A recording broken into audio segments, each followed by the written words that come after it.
Hello everyone, and welcome back to Mr. Sleepy Crime.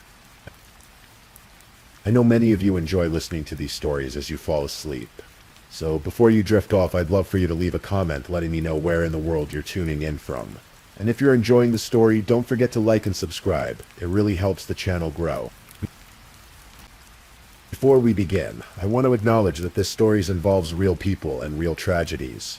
We tell these stories not for entertainment, but to remember the victims and perhaps help others recognize the warning signs that could prevent similar tragedies. For the best experience, feel free to lower the volume a little, just enough to let the story gently carry you off to sleep. Alright, please get comfortable, dim the lights, and let's dive into tonight's first story. Tonight we're going to explore a story that unfolded in Tulsa, Oklahoma, on a summer afternoon in 2011. This is a story about love that moved too quickly, about two young people who found themselves trapped in a relationship neither of them knew how to escape, and about a single moment that changed everything forever. So, as we settle in, let your breathing slow. This is the story of Joshua and Amber Hilberling, a tragedy that would captivate a nation and leave more questions than answers in its wake. Our story begins in early 2010, in Tulsa, a city that sits along the Arkansas River in northeastern Oklahoma. It was here that two young people met, each standing at the threshold of their adult lives, neither one knowing what the future would hold. Joshua Blaine Hilberling was born on May 30th, 1988. His parents, Patrick and Jen, raised him to be kind and thoughtful. Those who knew Josh described him as someone with an infectious smile, someone who put others before himself. He graduated from Victory Christian High School in 2007, where he played football and made friends easily. Josh had that quality that some people possess, the ability to light up a room simply by walking into it. After high school, Josh made the decision to serve his country. He enlisted in the United States Air Force, the choice his parents were proud of. The military represented structure, purpose, a path forward. For a young man from Oklahoma, it was a way to see the world, to become something greater than himself. Amber Michelle Fields was born 3 years later, on October 1st, 1991, in Joplin, Missouri. When she was just 3 months old, her family relocated to Tulsa. Amber grew up in a very different world than Josh. Her family was well known in the Tulsa area, affluent and successful. Her stepfather, Brian Whitlock, was a prominent plastic surgeon, and her mother, Rhonda, worked as a nurse. Amber had two siblings, a brother named Adam and a sister named Ariel. Throughout her school years, Amber excelled. She maintained a 4.0 grade point average, participated in soccer, volleyball, track, and dance. She was a talented writer who loved fashion, makeup, and shoes.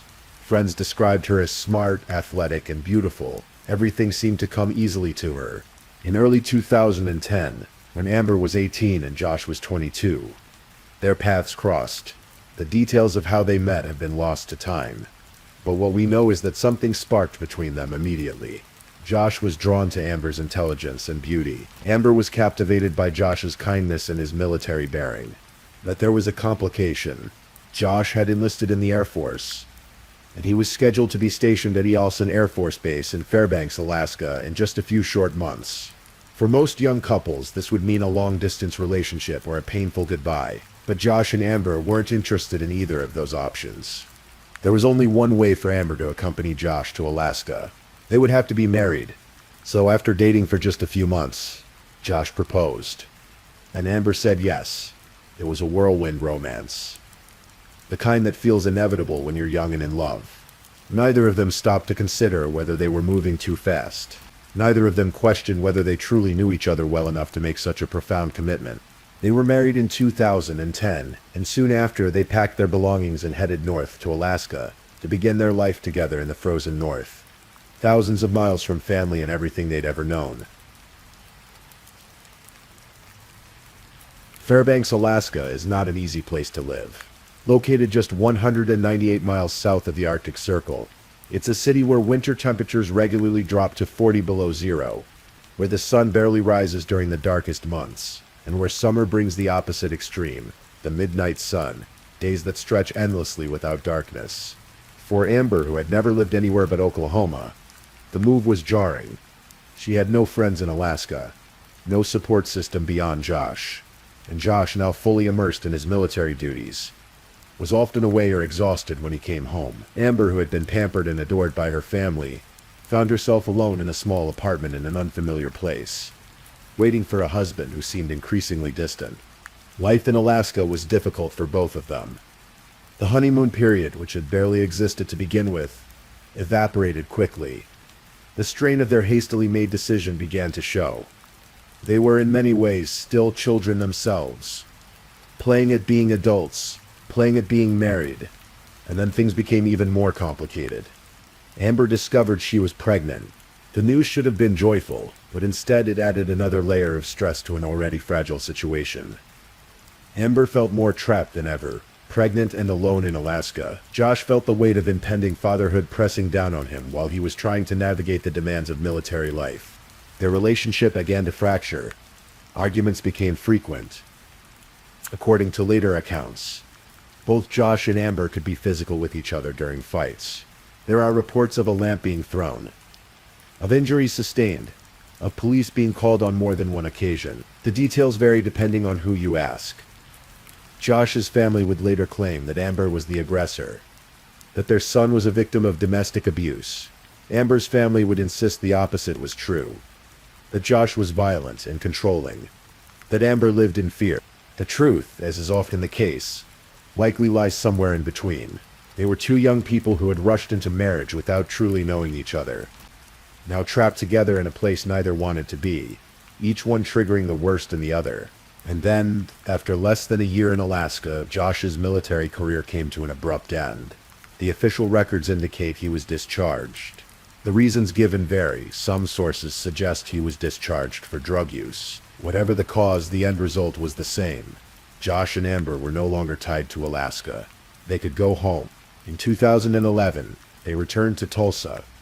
Perhaps they both hoped that being back in familiar territories, surrounded by family and friends, would help them fix what had broken between them. Perhaps they thought that going home would somehow make things right. They were wrong. The University Club Tower stands at 1722 South Carson Avenue in downtown Tulsa. It's a distinctive building, cylindrical in shape, rising 32 floors above the city. When it was built in 1966, it was designed to be elegant and modern, a prestigious address for Tulsa's elite. At 377 feet tall, it remains the tallest residential building in Oklahoma. By 2011, the building had aged. The windows, installed decades earlier, had weathered countless seasons. The glass had been recaulked multiple times. The rubber gaskets that held the panes in place had shrunk and been reused. But from the outside, the tower still looked imposing, still looked like a symbol of success. When Josh and Amber returned to Tulsa, they needed a place to live while their permanent home was being remodeled. Amber's mother and stepfather owned an apartment in the University Club Tower, and they offered it to the young couple. It was apartment number 2509, on the 25th floor, with sweeping views of the city and the Arkansas River below. Josh and Amber moved in with their infant son Levi, who had been born on August 7th, 2011, exactly 2 months after the tragedy that we're about to discuss. But we're getting ahead of ourselves. In early June of 2011, Amber was 7 months pregnant. She and Josh had been living in the apartment for about 2 weeks. The walls were thin in the building, thin enough that neighbors could hear raised voices, the sounds of arguments that seemed to happen with increasing frequency. Their relationship had not improved since returning to Tulsa. If anything, it had deteriorated further. Both of them knew, on some level, that the marriage was failing. According to Amber's later testimony, she had told Josh on the morning of June 7th that she wanted a divorce. Josh's packed bags, found in the apartment after his death, suggested he had been planning to leave. Less than a month earlier, in May of 2011, Josh had visited domestic violence intervention services, seeking help. He had filed for an emergency protective order against Amber, claiming that she had thrown a lamp at his head, causing injuries that required staples and stitches. The protective order was dismissed 2 weeks later when neither of them appeared in court. Both families would later point to incidents of violence. Both sides would claim their loved one was the victim, the one who needed protection, and perhaps in their own ways. Both Josh and Amber felt victimized by a relationship that had spiraled beyond either of their control. June 7th, 2011, started like many other days. The tension between them was palpable. They had been arguing all morning, the kind of circular arguments that couples have when the relationship is ending, but neither person knows how to let go. At some point during the morning, Josh became angry and threw a laundry basket at a window in one of the smaller bedrooms. The window cracked. The damage needed to be repaired. Amber called the building's maintenance department, and they sent someone over. His name was Armando Rosales.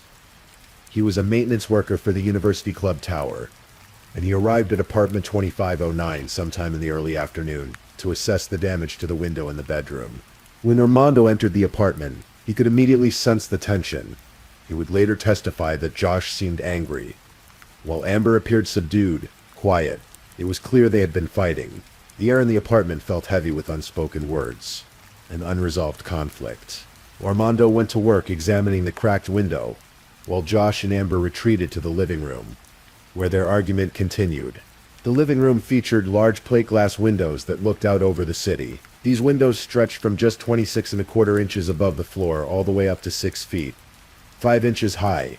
For someone as tall as Josh, who stood at 6 feet 4 inches and weighed 220 pounds. The bottom sill of the window came up to about his knee. It was essentially a tripping hazard rather than a safety barrier. The glass in these windows was single strength, 0.092 inches thick, each pane. This type of glass is typically used in small windows and picture frames, not in high-rise buildings where wind loads and structural stress are significant factors. The windows had been installed in 1966, and over the decades, exposure to weather, temperature changes, and general wear had weakened them further. The caulking had decomposed. The gaskets were in poor condition. But Josh and Amber didn't know any of this. To them, the windows were just windows, a barrier between the living room and the outside world, unremarkable and seemingly solid. Armando was in the bedroom, working on the damaged window, when he heard the argument in the living room escalate. He heard raised voices, the sound of a yelling match between two people who had reached the end of their rope with each other. And then he heard something else. He heard what sounded like running footsteps moving rapidly from one side of the room to the other, from the direction of the door toward the windows. He heard a woman scream, "No, no, no." Then silence. Then the sound of shattering glass. And then the same woman's voice again. Louder now. Hysterical. "Oh my God! Oh my God!" Armando dropped what he was doing and ran to the living room. The room was empty. One of the large plate glass windows was completely gone, nothing but a gaping hole where it had been. He rushed to the window and looked down. Far below, on the concrete roof of the 8th floor parking garage, he could see a body.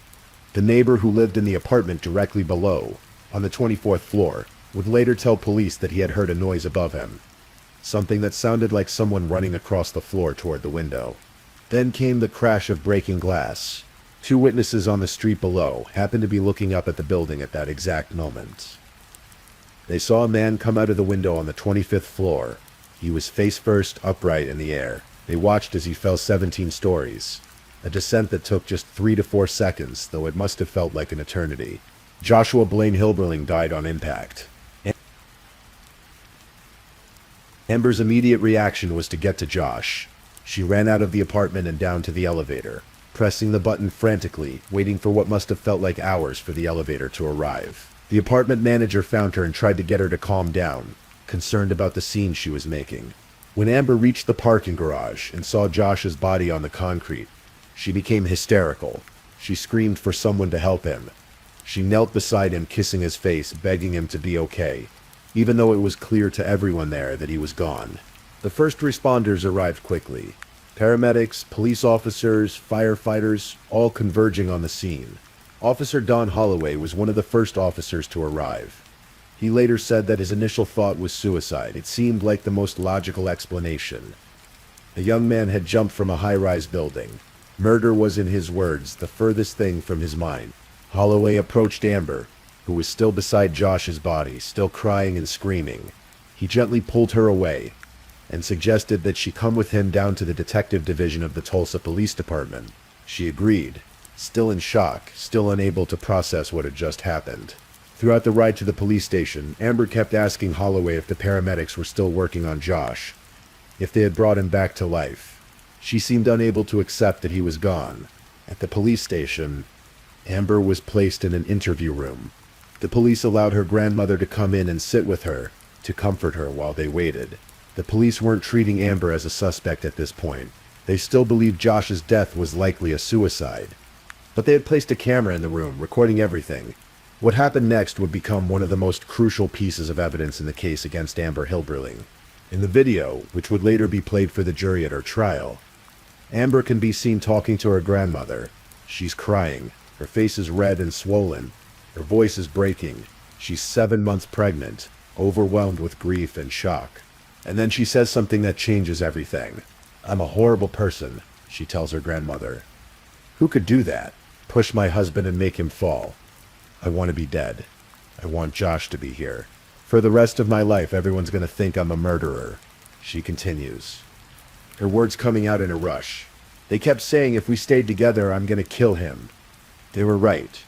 And then perhaps most damningly, she says, "Josh was messing with the TV, and I pushed him." The police watching the video feed from another room immediately realized what they were hearing. This wasn't a suicide. This was a homicide. And the person responsible had just confessed. Amber was arrested that same day and charged with second-degree murder. The charge was later upgraded to first-degree murder as prosecutors reviewed the evidence. Amber was released on bond the following day, but her life as she had known it was over. 2 months later, on August 7th, 2011, Amber gave birth to a baby boy. She and Josh had already chosen the name Levi. He would grow up without his father, and depending on how the trial went, he might grow up without his mother as well. The case didn't go to trial immediately. There were legal proceedings, motions, delays. Amber's attorneys worked to build her defense while prosecutors built their case against her. The media descended on Tulsa, fascinated by the story of a young, beautiful pregnant woman accused of murdering her husband. In March of 2013, nearly 2 years after Josh's death, the trial finally began. Amber was now 21 years old. Levi was 18 months old, being cared for by family members while his mother's fate was decided. Before the trial started, prosecutors offered Amber a plea deal. If she pleaded guilty to second-degree murder, she would serve 5 years in prison, plus 15 years of probation. Later, they offered an alternative, 7 years in prison with 13 years suspended. Amber's attorneys presented these offers to her. 5 years, and she would be out in time to watch Levi grow up, to be a mother to him. 7 years, still a chance at a life. But Amber refused. She would not plead guilty to intentionally killing Josh. She maintained that what had happened was an accident, that she had pushed him in self-defense, and never intended for him to go through the window. To plead guilty would be to lie, to admit to something she didn't believe she had done. So the case went to trial. The prosecution's theory was straightforward. They argued that Amber Hilberling had deliberately pushed her husband out of the window in a fit of rage during an argument. They presented evidence of the couple's volatile relationship, the history of domestic disputes, the protective order Josh had filed against Amber. They played the video of Amber talking to her grandmother, her words about pushing Josh, about being a horrible person. They called witnesses who had seen Josh fall from the window, who described him coming out face first and upright. They called the medic who had spoken to Amber at the scene, who testified that she had said she pushed Josh but didn't mean to kill him. They called police detectives who testified that when they examined the apartment, they saw no signs of a struggle, nothing to suggest that Josh had grabbed Amber or attacked her before he went through the window. And they called inmates who had been in jail with Amber, who claimed that Amber had told them she caught Josh off guard and pushed him because he was planning to leave her. The defense presented a very different narrative. Amber's attorneys argued that she had acted in self-defense, that Josh had grabbed her shoulders during the argument, making her fear for her unborn baby, and that she had pushed him away to protect herself and her child. What happened next, they argued, was a tragic accident caused by faulty windows. They called expert witnesses to testify about the windows in the University Club Tower. Mark Mishulam, a glass construction expert, examined the windows and concluded that they were too weak for their application. He testified that the single-strength glass, typically used only in small windows and picture frames, should never have been installed in a high-rise building.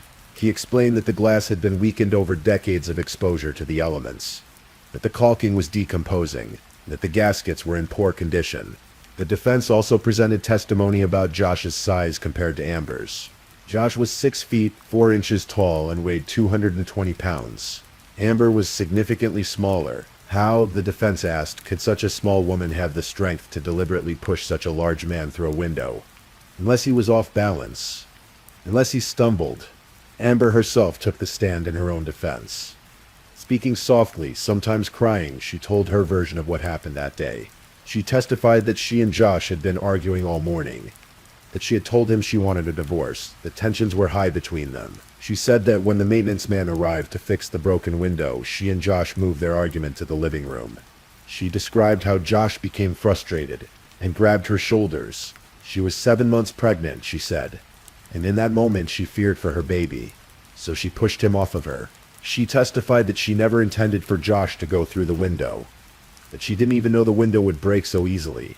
She described making eye contact with Josh as he fell, the look of surprise on his face, the horror of watching him disappear. She insisted, over and over, that she loved Josh, that she never wanted him to die, that what happened was an accident. But the prosecution had one powerful piece of evidence that was difficult to explain away. Amber's own words to her grandmother, captured on video just hours after Josh's death. Josh was messing with the TV, and I pushed him. In that statement, there was no mention of Josh grabbing her. No mention of self-defense. Just a simple, devastating admission: she pushed him. The jury deliberated, weighing the evidence, trying to determine what had really happened in that apartment on June 7th, 2011. On March 18th, 2013, they reached their verdict. Guilty. Guilty of second-degree murder. The courtroom erupted in emotion. Josh's family wept with relief. Amber's family wept with despair. Amber herself seemed to crumble, the reality of what was happening finally sinking in. During sentencing, prosecutors filed a memorandum noting that although Amber had no prior criminal record, she had been certainly on notice that she and Josh had a volatile relationship, and that she became angry and acted out violently toward Joshua. Amber's attorneys asked for leniency, pointing out that Josh and Amber were really just children themselves when they brought Levi into the world. They noted that Levi would be in his 20s by the time his mother was released, if she served the full sentence. But the judge was unmoved. On April 15th, 2013, Amber Hilberling was sentenced to 25 years in prison, with the 85% rule in Oklahoma, which requires certain offenders to serve 85% of their sentence. Amber would need to serve just over 21 years before becoming eligible for parole. Levi was 18 months old. By the time Amber could get out of prison, he would be in his 20s. She would miss his entire childhood. Amber was transferred to Mabel Bassett Correctional Center in McLeod, Oklahoma, a women's prison where she would begin serving her sentence. But the story doesn't end there. In the years following her conviction, Amber Hilberling became something of a media sensation. Her case was featured on Dateline NBC in May of 2013, in an hour-long episode that explored both sides of the story. The show interviewed Amber, her family, Josh's family, attorneys, police investigators, and the window expert who had testified at trial. In the Dateline interview, Amber maintained her innocence. She said she was a good wife, that she wasn't a violent person, that during her marriage she was definitely scared sometimes. She insisted that Josh's death was an accident, that she never intended to kill him. Josh's family appeared on the same program, sharing their grief and their belief that justice had been served. They painted a picture of Josh as a victim of domestic abuse, a kind young man who had been trapped in a relationship with a violent, unstable woman. Amber's family countered with their own narrative, insisting that Josh had been the abusive one, that Amber had pushed him in legitimate self-defense, and that she was being wrongly punished for an accident. The two families, both grieving and both convinced of their own version of the truth, couldn't have been more divided. In February of 2016, Amber appeared on the Dr. Phil show from prison. In that interview, she provided more details about the argument that led to Josh's death. She told Dr. Phil that during the argument, Josh had reached out and grabbed her, and she remembered thinking about the baby she was carrying. "And I was pregnant," she said, "and he didn't care." She described pushing him off of her and then said, "The window wasn't supposed to happen." That phrase, "the window wasn't supposed to happen," encapsulated the tragedy of the entire case. In a different building, With different windows, Josh would have stumbled backward into solid glass. He might have fallen to the floor. They would have kept arguing, or maybe they would have stopped, shaken by how close they had come to something terrible. But the window wasn't supposed to break, and yet it did. Throughout her time in prison, Amber continued to maintain her innocence. She filed an appeal, arguing that she had been wrongly convicted, that the jury should have taken the faulty windows into account, that her actions constituted self-defense rather than murder. The appeal was denied. Amber turned 25 years old in prison on October 1st, 2016. She had been incarcerated for more than 3 years by this point. Levi was 5 years old living with family members, growing up without either of his parents. And then on October 24th, 2016, prison officials at Mabel Bassett Correctional Center found Amber Hilberling dead in her cell. The official cause of death was ruled suicide by hanging. Amber was 25 years old. Her family was devastated. Her mother, Rhonda, immediately questioned the official ruling. She didn't believe her daughter had taken her own life. She suspected something darker, something more sinister. In interviews, she suggested that Amber might have been murdered in prison, though she offered no evidence to support this theory. The family filed a wrongful death lawsuit against the Oklahoma Department of Corrections, alleging that the prison had failed to protect Amber from harm. The lawsuit claimed that on the day of Amber's death, several security failures had put her life at risk, including inoperable surveillance equipment and inadequate security checks. It also alleged that in the months leading up to her death, Amber had not been consistently receiving the psychotropic medication she had been prescribed, and that she had not been protected from other prisoners with well-known predator tendencies. The lawsuit painted a picture of a prison system that was overcrowded, underfunded, and unable to adequately care for its inmates. Mabel Bassett Correctional Center, built to hold 1,280 women, was housing 1,292 at the time of Amber's death. The facility was operating at 115% capacity. Oklahoma, the lawsuit noted, has the highest incarceration rate in the country for both men and women. The state's punitive sentencing policies, including the 85% rule, mean that people serve extraordinarily long sentences compared to other states. And women, particularly women convicted of nonviolent crimes or crimes related to domestic situations, bear the brunt of this system. In 2019, the wrongful death lawsuit was dropped. The family never got the answers they were seeking about what happened to Amber in those final hours. On social media, the debate continued. Facebook pages dedicated to supporting Amber argued that she had been wrongly convicted, that she was a victim of domestic violence who acted in self-defense, and that she should never have been in prison in the first place.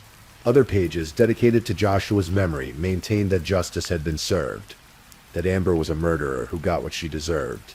Even in death, Amber couldn't escape the controversy that had defined her life since June 7th, 2011.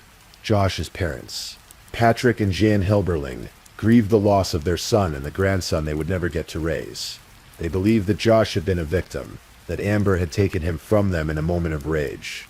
Amber's parents, Rhonda and Brian Whitlock, grieved the loss of their daughter and the years she would never get to spend with Levi. They believed that Amber had been a victim, that the justice system had failed her, and that she had paid the ultimate price for an accident. And Levi, caught in the middle of it all, lost both of his parents before he was old enough to remember either of them clearly. So what really happened on June 7th, 2011, in apartment 2509 of the University Club Tower? The truth is, we'll never know for certain. Only 2 people were in that room when Josh Hilberling went through the window, and both of them are dead now. What we do know is that Josh and Amber Hilberling were 2 young people who rushed into a marriage neither of them was prepared for. They were barely more than children themselves when they decided to build a life together, to start a family, to navigate the complexities of adult relationships. We know that their relationship was volatile, that both of them could be physically aggressive, that there were incidents of violence on both sides. Whether Josh was the primary aggressor or whether Amber was, or whether they were equally responsible for the toxicity between them, depends entirely on whose family you ask. We know that on that afternoon in June, an argument escalated in a way that neither of them could have predicted. We know that Amber pushed Josh, and that Josh fell backward, and that the window, weakened by decades of exposure to the elements, shattered under the impact of his body. We know that Josh fell 17 stories and died instantly, leaving behind a pregnant wife and a family that would never recover from the loss. We know that Amber was convicted of second-degree murder and sentenced to 25 years in prison, and that she maintained her innocence until the day she died. We know that 4 years into her sentence, Amber was found dead in her cell, and that her death was ruled a suicide, though her family never accepted that conclusion. And we know that Levi Hilberling, who never got the chance to know his parents, was left to grow up with the weight of this tragedy hanging over him, a living reminder of a love story that ended in the worst possible way. The case of Joshua and Amber Hilberling raises difficult questions. Questions about domestic violence, about who gets believed and who doesn't. Questions about the criminal justice system, about whether a 25-year sentence was appropriate for what might have been a tragic accident. Questions about prison conditions and whether Amber received adequate care and protection during her incarceration. Questions about mental health, about two people who clearly needed help but never got it in time. There are no easy answers. There are only the facts of what happened, and the two very different narratives that emerged from those facts. Josh's family believes their son was murdered by a woman who couldn't control her temper. They believe justice was served when Amber was convicted, and they continue to honor Josh's memory as a kind, gentle soul who deserved a long life. Amber's family believes their daughter was wrongfully convicted for defending herself in an abusive relationship.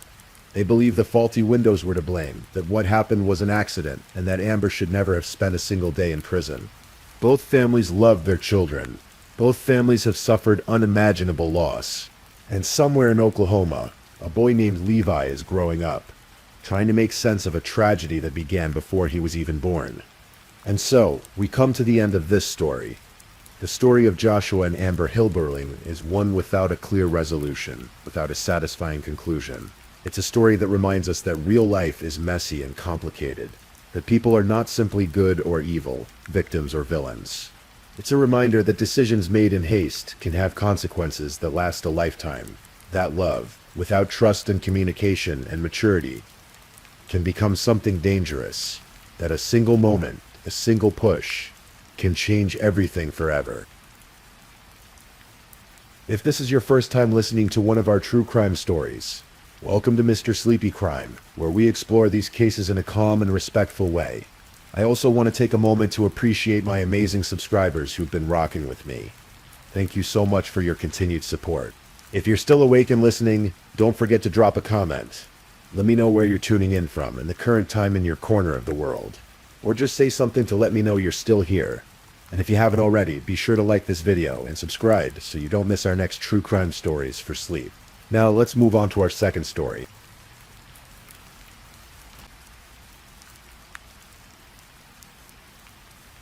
Story 2. Let me share with you a story.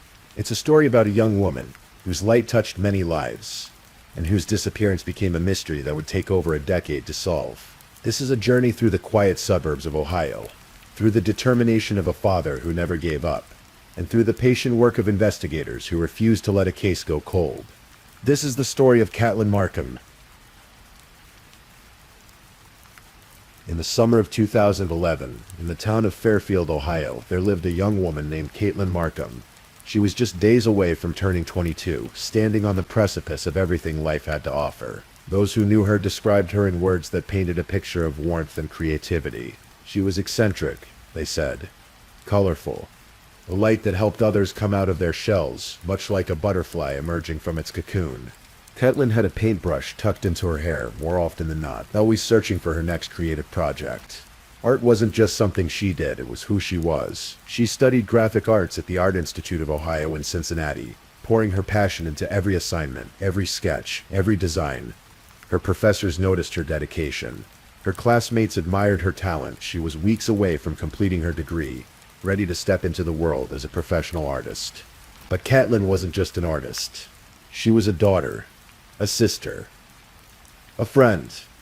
Her father, Dave Markham, described her as warm, outgoing, positive, and energetic, reliable, responsive, the kind of person who showed up when she said she would, who worked hard at her 2 jobs, who balanced school and work and still found time for the people she loved. Her younger sister, Allie, was just starting high school that summer.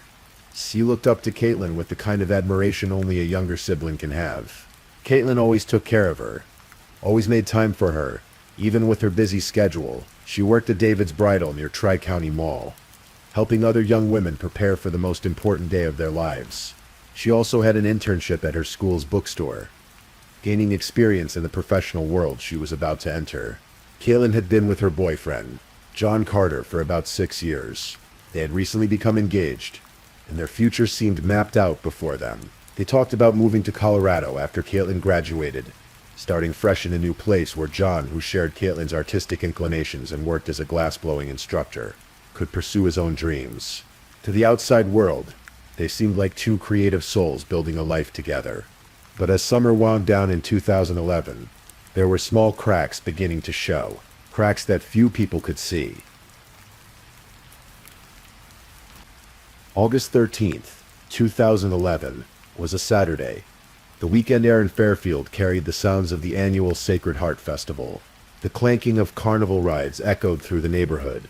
The scent of corn dogs and cotton candy drifted on the warm breeze. Families gathered, children ran between game booths, and for most people in Fairfield, it was just another carefree summer weekend.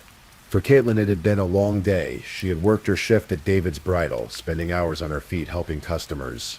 She returned home to her townhouse on Dorshire Drive, tired but looking forward to relaxing. The townhouse was her own space, a place where she lived independently with her dog, a faithful companion who greeted her at the door. That evening, John Carter came over. According to what he would later tell police, a friend of Caitlin's also stopped by to visit.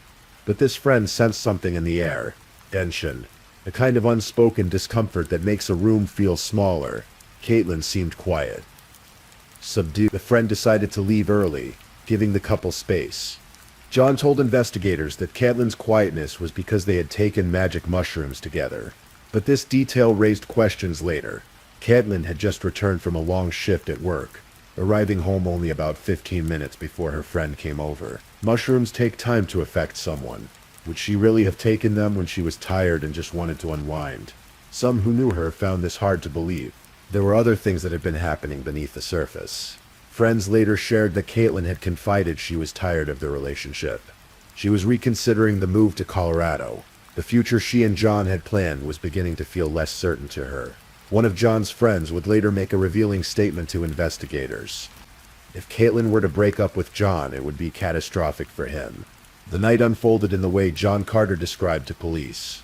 Around 11 o'clock, he said he left Caitlin's townhouse to meet friends at a bonfire. He brought with him a bag of documents belonging to Caitlin. Papers she wanted destroyed. She didn't have a shredder, so John offered to burn them in the fire. To some, this seemed like a thoughtful gesture. To others, looking back, it seemed unusual. Why those particular documents? Why that night? John said he arrived at his friend's house and stayed there for a while, joining the gathering around the fire. Around 2 o'clock in the morning, he drove to his mother's house, where he lived. He watched one of his favorite shows, he said, and fell asleep around 4 in the morning. His computer activity would later be examined, creating timestamps of his movements that night. Meanwhile, Caitlin's neighbor, a woman whose apartment shared a wall with Caitlin's, was home that night. Later, she would tell investigators about something she heard. It was sometime that evening on August 13th. Through the wall, she heard a woman's voice shout, "Stop it." Then came a thump. After that, silence. She didn't think much of it at the time. Young couples argue. Things happen. But that moment would become significant later. Caitlin's cell phone sent its last communication just before 1 o'clock in the morning. On August 14th, it was a photo sent to John's phone at 12:52 a.m. The phone's GPS turned off. The phone itself went dark at 12:45 a.m. Whatever had happened, it happened in those quiet hours when most of Fairfield was sleeping, when the festival had closed down for the night, when the streets were empty. Sunday, August 14th, 2011, began like any other summer morning. But by evening, something was wrong. John Carter made a phone call at 7:59 p.m. The dispatcher answered, and John's voice came through the line. Fast, nervous, apologetic for calling before the usual 24-hour missing person window. His fiancée was missing, he said. He couldn't find her anywhere. He had last seen her around midnight. and now she wasn't responding to his messages. Her car was still at her townhouse. Everything seemed to be in place, but Caitlin was gone. Officer Sandy Sears was working patrol that evening. She was the first to arrive at Caitlin's townhouse on Dorshire Drive, and years later she would speak publicly for the first time about what she observed that night. She hadn't even gotten out of her patrol car when John Carter was at her driver's side door. He started speaking rapidly, a torrent of information pouring out of him. To Officer Sears it seemed rehearsed, as if he had practiced what he was going to say and was trying to get it all out before he forgot. She examined the scene carefully. There was no forced entry, no signs of a struggle, no broken windows or damaged locks. Caitlin's wallet was there, her keys were there, her ID, her purse, all her belongings exactly where they should be. Only her cell phone was missing. After speaking with her sergeant and assessing the situation, Officer Sears came to a grim conclusion. She didn't think Caitlin was coming home alive, but still, there was hope. There had to be. Dave Markham, Caitlin's father, received a call that his daughter was missing. He didn't know what to think, but something didn't feel right. Within hours, the case was being treated seriously. Flyers went up. Volunteers gathered. The community rallied. John Carter became the public face of the search. He spoke to local media, then national media. He appeared on CNN's Nancy Grace show, not once but twice that month. "Caitlin is the love of my life," he told reporters, his voice heavy with emotion. "We've been engaged for a year." He said he was calling her cell phone every day, hoping she would answer, hoping she would come home. Dave Markham stood beside him at vigils, united in their grief. Ally, just beginning her high school years, watched her world turn upside down. In the days following Caitlin's disappearance, the community began to understand that she was more than just a face on a missing person poster. She was a bright light that had been extinguished too soon. The search for Caitlin Markham became one of the most extensive missing person searches Fairfield had ever seen. News of her disappearance traveled beyond Ohio, reaching Texas, where Tim Miller, founder of Texas Equus Search, heard about the case. Miller's organization specializes in finding missing persons, and on September 1st, 2011, they arrived in Ohio to help. Finding Caitlin would be a challenge. Miller knew there was no evidence of foul play, but there was also no indication she had left on her own. Volunteers tore through heavily wooded areas. They scoured creeks and trekked along abandoned train tracks. They searched abandoned buildings and fields. Hot summer days turned into chilly fall nights, and still the searches continued. The reward for information grew. It started at $25,000, offered by Cincinnati restaurateur Jeff Ruby. By February 2012, he doubled it to $50,000. Eventually it would grow to $100,000, funded by anonymous donors and community members who refused to let Caitlin be forgotten. Investigators worked every angle. They looked at people who knew Caitlin. They investigated a man named Gurpreet Kang, who had lived across from Caitlin and worked at a gas station near her residence. He was later charged with an unrelated assault case, but police cleared him of any involvement in Caitlin's disappearance. As months passed without answers, the case began to fade from the daily headlines. Dave Markham refused to give up. He knew in his heart what had happened to his daughter, even though he desperately hoped he was wrong. He participated in searches for other missing people, understanding the torture of not knowing, of hoping against hope for a miracle that might never come. On April 7th, 2013, nearly 20 months after Caitlin disappeared, a couple was searching for scrap metal in a remote wooded area in Cedar Grove, Indiana.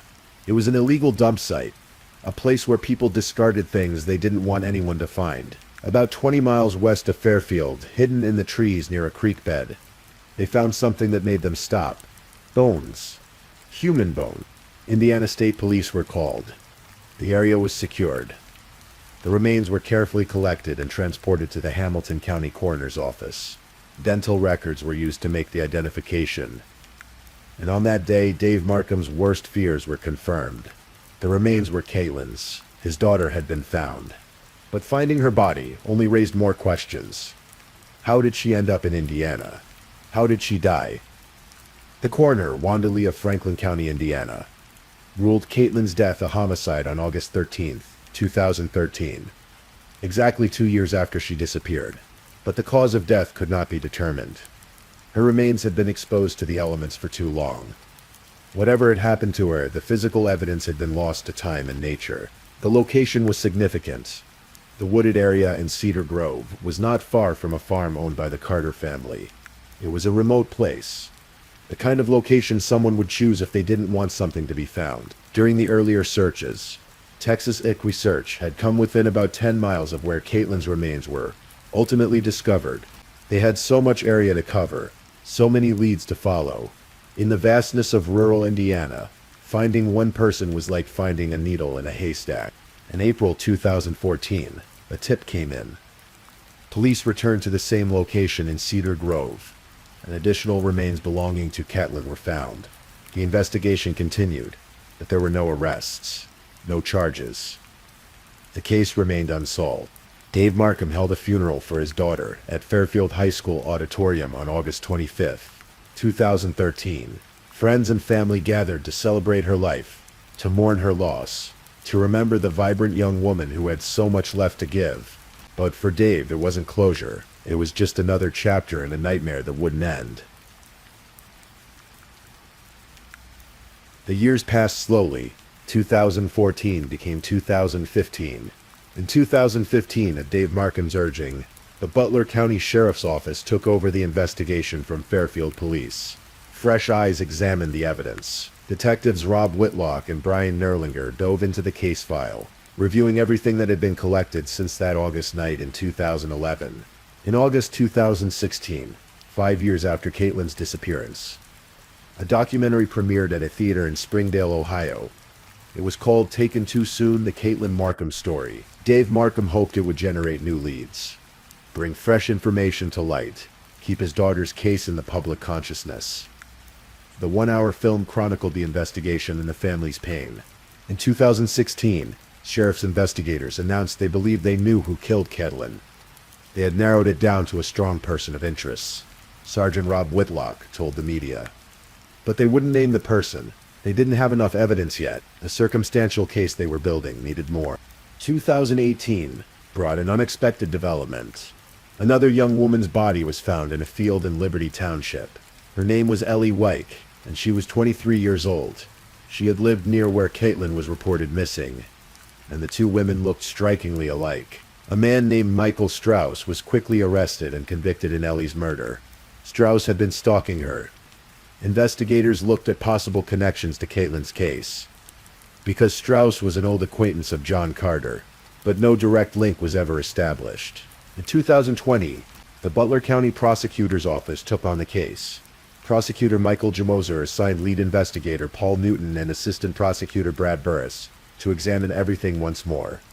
They created what they called a war room. The walls were plastered with photographs of everyone who had been in Caitlin's life. Timeline charts tracked movements and phone calls. Evidence was cataloged and re-examined. Newton interviewed more than 120 people over the next few years. He analyzed every piece of evidence collected since 2011. The material Caitlin's body had been wrapped in, the location where she was found, the phone records and computer data, the witness statements and polygraph results. 63 different individuals underwent interviews or polygraph examinations. 20 people of interest were systematically eliminated through alibis or polygraphs. The investigation was painstaking, methodical, exhaustive. Detectives Whitlock and Nerlinger later said they were 100% confident in their conclusion about who was responsible, confident enough to put their names and careers on the lean, but proving it was another matter entirely. In September 2022, Michael G. Moser confirmed publicly that his office was actively investigating the Caitlin Markham case. He told reporters he was holding his cards close to the vest. Behind the scenes, the investigation was reaching its climax. On February 17, 2023, the first arrest was made. Jonathan Palmerton, who had been friends with John Carter, was taken into custody at his workplace, a Fairfield restaurant. He was charged with perjury, accused of lying during the investigation, possibly to a grand jury. The specific details of his alleged lies were not made public, but his arrest signaled that something significant was happening. 3 weeks later, on March 22, 2023, John Carter was arrested at his workplace. A grand jury had indicted him on March 13th. The indictment was unsealed 10 days later, and the charges were shocking. 2 counts of murder in the death of Caitlin Markham, nearly 12 years after she disappeared, nearly 10 years after her remains were found. An arrest had finally been made. John Carter, now 35 years old, married and a father, was taken into custody. He was arraigned on March 27th in Butler County Common Pleas Court. His defense attorney entered a plea of not guilty on his behalf. A $1 million bond was set, with the stipulation that Carter would be monitored by GPS if he posted it. During the bond hearing, prosecutor Gimazer revealed new details. There was evidence of trauma to Caitlin's body, he said. Evidence that her body may have been moved. And then he shared something that sent chills through the courtroom. Investigators had found poems in John Carter's journal. They had been hidden in a drawer at his mother's house, where he lived in 2011. Carter's name was handwritten at the top of the pages. The words were disturbing, a window into thoughts that contradicted everything he had said publicly for over a decade. One poem read, "Deep down I love her. You want to kill her. But I love her. She must die." Another wrote, "I know I'll bury the body in the backyard. No, I'll bury it under the trailer, and wait until the grass grows over it and leave before anyone reports it missing." These were not the words of a grieving fiancé, desperately searching for his lost love.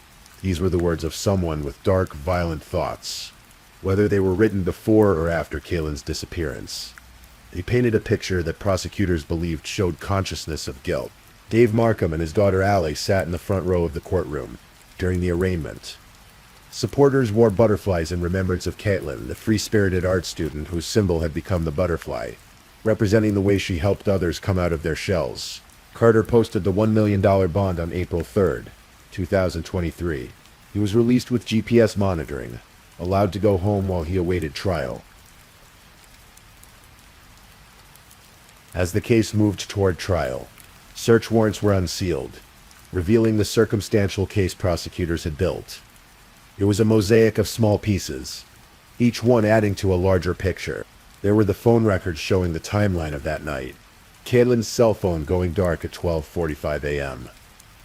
The photo text sent at 12:52 a.m., after the phone had already been turned off, suggesting someone else sent it. John's computer activity that established when he was at his mother's house, work records and Facebook messages, and Google searches. There were the witness statements. The neighbor who heard "stop it," followed by a thump.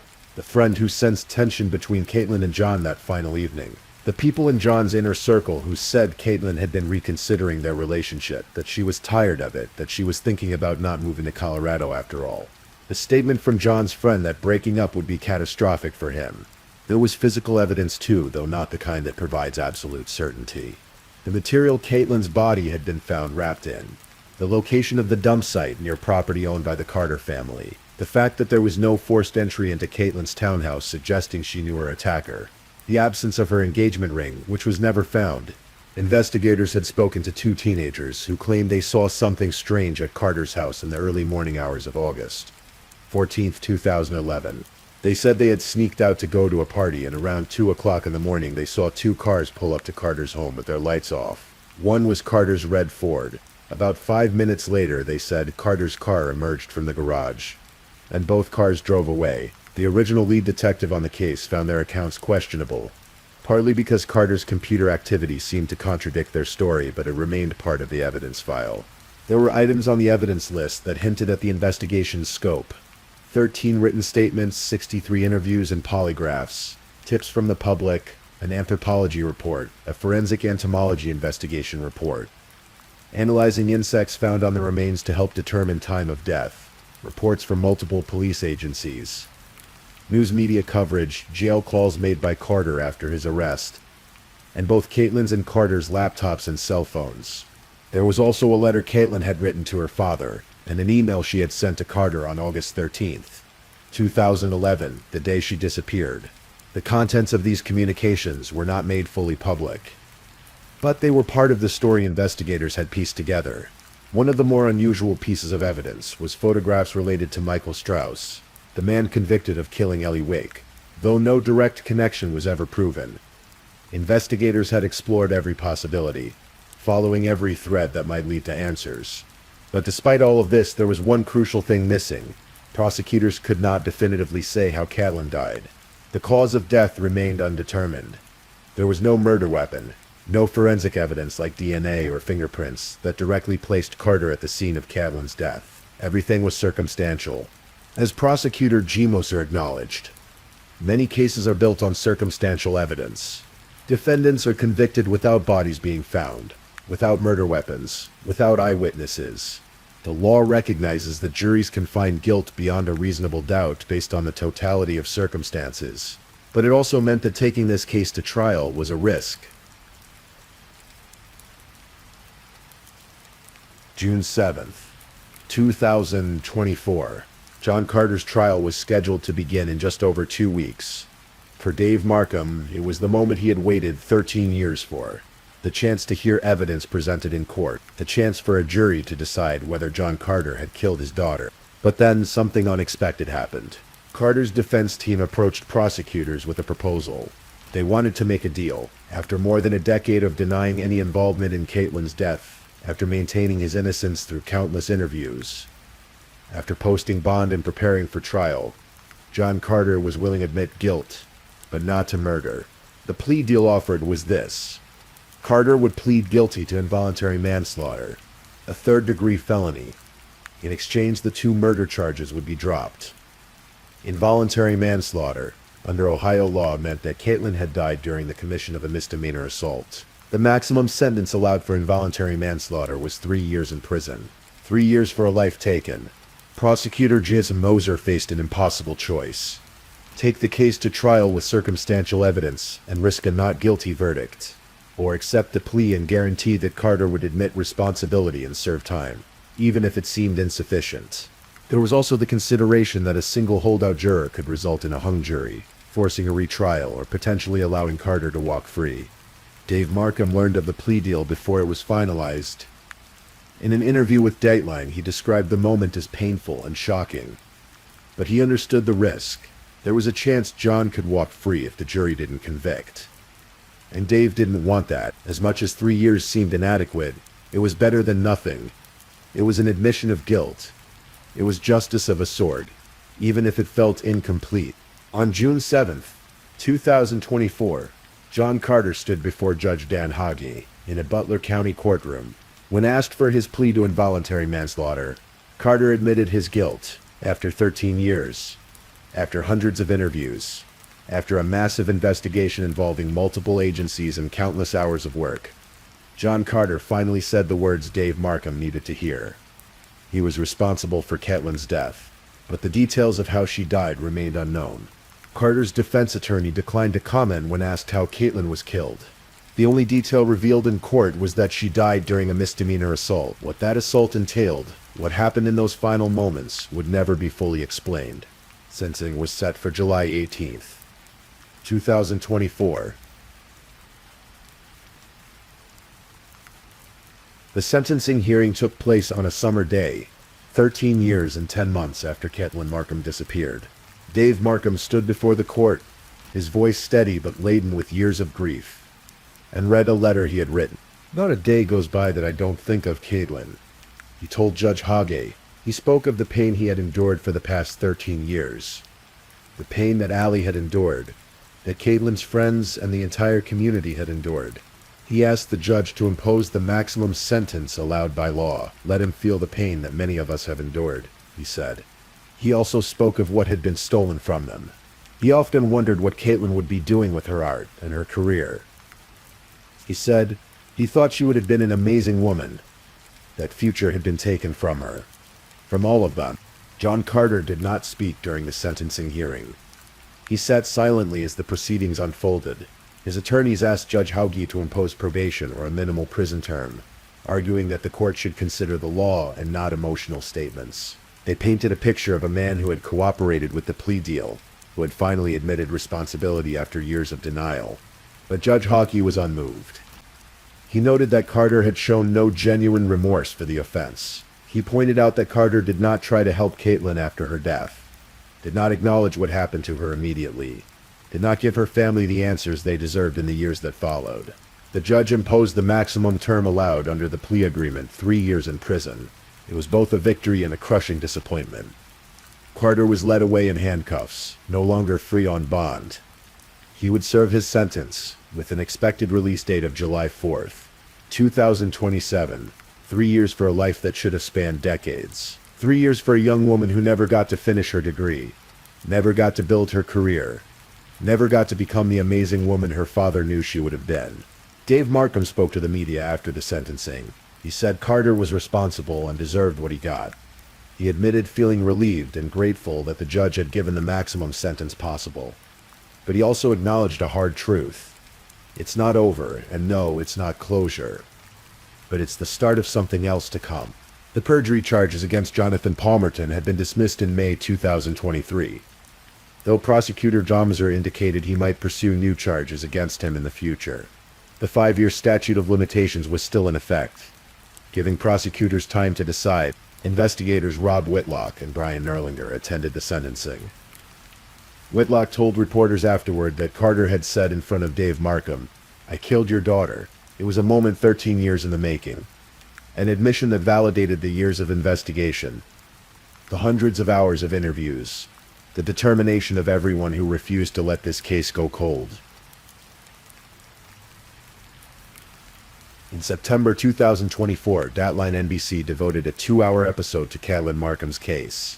They called it The Butterfly. Andrea Canning, the correspondent who reported the story, interviewed Dave Markham, Allie Markham, investigator Paul Newton, and others who had been part of Caitlin's life and the investigation into her death. Canning described the case as challenging to cover because of the long time frame, the many people involved, the multiple agencies that had worked on it over the years, and the controversial ending. An involuntary manslaughter plea for what had been charged as murder was not the resolution many had hoped for. But Canning also spoke about what viewers should take away from the story. The immense love of a parent and the lengths they will go to not give up on finding their child. Dave Markham had been relentless. He had advocated for his daughter's case through media interview. He had pushed for new agencies to take over when he felt progress had stalled. He had attended every court hearing. He had participated in searches for other missing people, knowing their family's pain because he had lived it himself. Allie Markham, who was just starting high school when her sister vanished, spoke about how it changed the course of her life. The grief and pain were still with her every day. She had lost not just her sister, but the future they should have shared together. The butterfly became Caitlin's symbol for a reason. Those who knew her said she helped others come out of their shells, gave them confidence, brought light into their lives. She was colorful, eccentric, full of enthusiasm and dreams and hopes. The butterfly represented transformation, beauty, freedom. All the things Caitlin embodied and all the things that were taken from her. In the years since Caitlin's death, other families have faced similar nightmares. Dave Markham mentioned Debbie Estes, whose son Billy DeSilvestro went missing from Hamilton in 2011, the same year Caitlin disappeared. He thought of Chelsea Johnson, just 15 years old, found dead in a creek bed a mile from where Caitlin lived. And Joseph Oakley, 19, found dead near the same location. He thought of Ellie White, whose case had so many strange parallels to Caitlin's. These stories connect to each other in ways that are both tragic and profoundly human.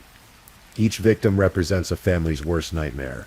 Each case represents investigators working tirelessly to find answers. And each outcome, whether resolved or still open, represents a life that mattered, a person who was loved in a community that refuses to forget. Caitlin Markham's remains were laid to rest, but her memory lives on, in the butterfly pins worn by supporters, in the documentary that bears her name, in the Dateline episode that shares her story with millions, in the heart of a father who will never stop missing his daughter, in the memories of a sister who lost her best friend, in the work of investigators who spent years seeking justice. The case is officially closed now. John Carter admitted to causing Caitlin's death. He is serving his sentence. But for Dave Markham, as he said, it's not closure. How can it be when so many questions remain unanswered? How did Caitlin die?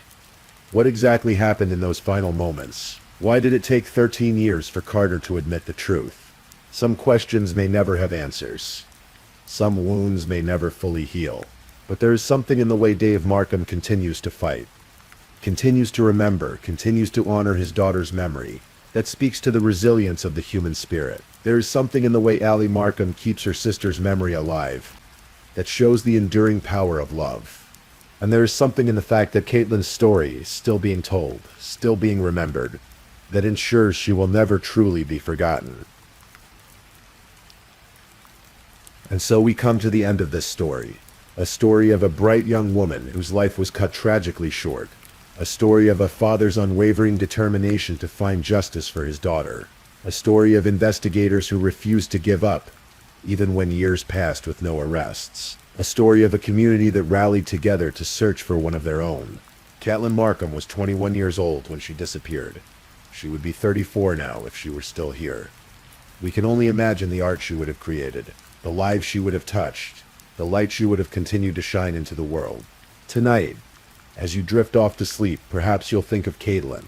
Perhaps you'll remember that every person has a story. Every life has value, and every family who loses someone deserves answers. Perhaps you'll remember the butterfly, and what it represents about transformation and beauty and the fragile nature of life itself.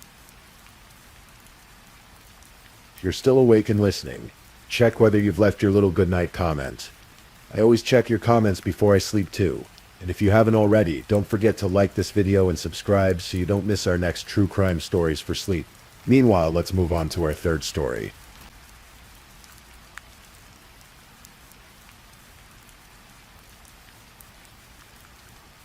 Story 3. Tonight we're traveling to the snow-covered hills of Ontario, Canada, where a picture-perfect life concealed something far darker beneath its surface. This is a story about trust, betrayal, and the devastating consequences of secrets kept too long. Our story takes place in Collingwood, Ontario, a charming town nestled in the Blue Mountains, known for its ski slopes and tight-knit community. It's the kind of place where everyone knows everyone, where families gather for winter sports and summer hikes. It's a town where tragedy feels impossible, and yet on a cold January morning in 2023, that sense of safety would be shattered forever. Ashley Jane Milnes grew up in the comfortable suburban streets of North Toronto, in a neighborhood called Hoggs Hollow, born around 1983 to Ian and Shelley Milnes. Ashley was the youngest daughter in a family of 4 children. She had 2 older sisters, Leslie Ann and Lindsay Patricia, and a younger brother, Ian David. Her family was warm, loving, and close. They called her by affectionate nicknames, Boo Boo, Boob, or simply AJ. The Milnes family had a tradition. Every winter, they would escape to their chalet in Collingwood, where the snow fell thick and pristine, blanketing the ski hills in whites. Ashley loved those trips. She loved the crisp air, the thrill of skiing down the slopes, the warmth of gathering with family by the fireplace afterward. It was in this world of winter sports and mountain retreats that Ashley would eventually meet the man she thought would be her forever. But before that, Ashley built a life of her own. She attended Dalhousie University and then launched herself into the working world with determination and ambition. Her career path took her through several companies. In 2006, she worked as a personal assistant at Bosley Real Estate. Later in 2011, she owned a business called Stage of Art. By 2014, she was a designer and office manager at Porter Skelton and Associates. Ashley was known for her warmth. Friends and colleagues would later describe her as someone who made everyone feel like the most special person in the world. She had a gift for listening, for making people feel seen and heard. She was free-spirited and energetic, the kind of person who could brighten a dull room just by walking into it. By 2021, Ashley had become a construction project coordinator for Patty Mac. And then in 2022, she took on a role as a project specialist at Blake Farrow Project Management. She was good at what she did. She was organized, detail-oriented, someone who could manage complex projects while still making time for the people she loved. Through it all, Ashley remained deeply connected to her family. Even after her mother, Shelley, passed away from cancer in September of 2004. At the age of 55, Ashley held the family together. She became the sounding board for her siblings, cousins, and friends. She was the glue, the one people turned to when they needed support. James William Schwalm came from a very different world, though on the surface it might have seemed similar. Born into a family of philanthropists and good Samaritans, James grew up with privilege and opportunity. His maternal grandparents were devout Christians who ran a foundation that funded educational programs, hospice care, and addiction recovery treatment. His mother, Diane, was an executive in the entertainment industry who sat on prestigious boards, including the Jays Care Foundation, the Toronto Santa Claus Parade, and the Canadian Tourette Syndrome Foundation. In 1998, she even co-created Canada's Walk of Fame. James and his two younger sisters spent their childhood wintering at the family's chalet near Collingwood. Like Ashley, James was a member of the Craigley Ski Club, a private club near Blue Mountain Resort. It was in this exclusive world of skiing and winter sports that James and Ashley eventually crossed paths. James had chosen a different career from his family's world of entertainment and philanthropy. In his early 20s, he joined the Brampton Fire and Emergency Services. He was athletic, fit, and calm under pressure. Over the years, he rose through the ranks, eventually becoming a fire captain by 2021. His colleagues knew him as someone who was dedicated to public service, someone who participated in community programs like smoke alarm checks. He seemed by all accounts to be a good man. James and Ashley began dating in their early 30s. They shared a love of the outdoors, of skiing, of the mountains. They seemed like a natural fit. James was charismatic, and Ashley was warm and open. They fell in love quickly, and in September of 2012, they married at the Craigley Ski Club, the very place where they had met. Together, they settled into a Tudor-style red brick house in Collingwood that overlooked hiking trails. They welcomed two children into their lives, a son and a daughter. They got a dog named Rocco. From the outside, their life looked idyllic. James had a respected career. Ashley was building her own professional success. They lived in a beautiful home in a beautiful town, surrounded by nature and community. But beneath the surface, cracks were beginning to form. By 2018, the pressures of daily life were starting to weigh on the Schwalm marriage. James's work as a fire captain meant long shifts and irregular hours, leaving little time for social connection or family life. Ashley, meanwhile, was thriving professionally, but balancing her career with raising two young children was demanding. The couple began to drift. Around 2021, something happened that would alter the trajectory of their marriage. Irrevocably, Ashley began an affair with her boss. It wasn't a long affair, but when James discovered it in 2022, the revelation devastated whatever trust remained between them. Ashley changed jobs to ease the tension. The couple sought counseling, trying to patch things together for the sake of their children, but the damage was done. In January of 2023, James began his own affair with a woman named Alexandra, who happened to be the ex-wife of Ashley's former boss, the same boss Ashley had been involved with. James confided in Alexandra about his frustrations at home, about the state of his marriage, about his growing sense of unhappiness. At the same time, financial pressures were mounting. Ashley had two life insurance policies. One was worth $250,000, with their children as beneficiaries. The other was worth $1 million, and James was the sole beneficiary. This detail would later take on enormous significance. In the weeks leading up to late January, James began researching things online. He searched for information about alimony. He looked up the costs of divorce in Ontario. He searched for details about car fires, about whether gasoline could completely destroy evidence, about whether deleted search history on an iPhone could be recovered. He even asked a doctor at a social gathering whether it was possible to kill someone by snapping their neck. All of these searches, all of these questions, painted a picture of a man contemplating something dark. But no one around him knew what was forming in his mind. By late January 2023, neighbors began to notice tension in the Schwalm household. Voices could be heard through walls. Arguments echoed in the night. The evening of January 25, 2023 was tense in the Schwalm home. The children went to bed, but the house was not quiet. Raised voices disturbed the stillness of the winter night. Ashley and James were arguing, though the children couldn't hear the details. Their son woke up to the sound of his parents fighting. He got out of bed and went to see what was happening.